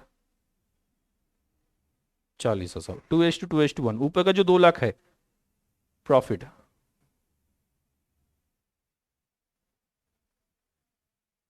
minus 50,000 तो कितना आता है 2 लाख। 2 लाख इन 2:1। अगर अगर क्या हो जाता, डेथ हो जाती और उसकी जगह पे रिजर्व जो है, रिजर्व का क्या हो जाता है, JLP रिजर्व कितना मेंटेन किया होगा, जितनी सरेंडर वैल्यू है वो जाएगा 50,000। डेथ के केस में एक्स्ट्रा पैसा मिल रहा है ना 2 लाख, तो वो ABC में जाएगा। लेकिन डेथ नहीं होती, रिटायरमेंट ही हो जाता है, तो आपको सरेंडर वैल्यू मिलती है, जो कि पहले JLP उतना ही सरेंडर वैल्यू मिलता है। JLP account debit to A to B to C, तो कितना 20,000 10,000।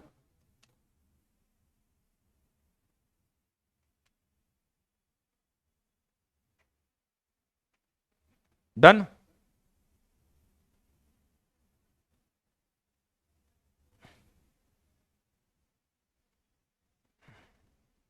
डन। और अगर यहां पे सिर्फ सेकंड मेथड होता, मतलब joint life policy reserve account नहीं होता, तो ये पहले वाली एंट्री बस हो जाती। डेथ के केस में बोल रहा हूं, अगर डेथ हो जाती है तो पहले वाली एंट्री बस हो जाती। ओके तो चलो बेसिक क्लियर हो गया होगा। जॉइंट लाइफ पॉलिसी का भी डिस्क्रिप्टिव क्वेश्चन जो है उसमें एडजस्टमेंट आएगी तो आपको समझने में कोई दिक्कत नहीं होगी।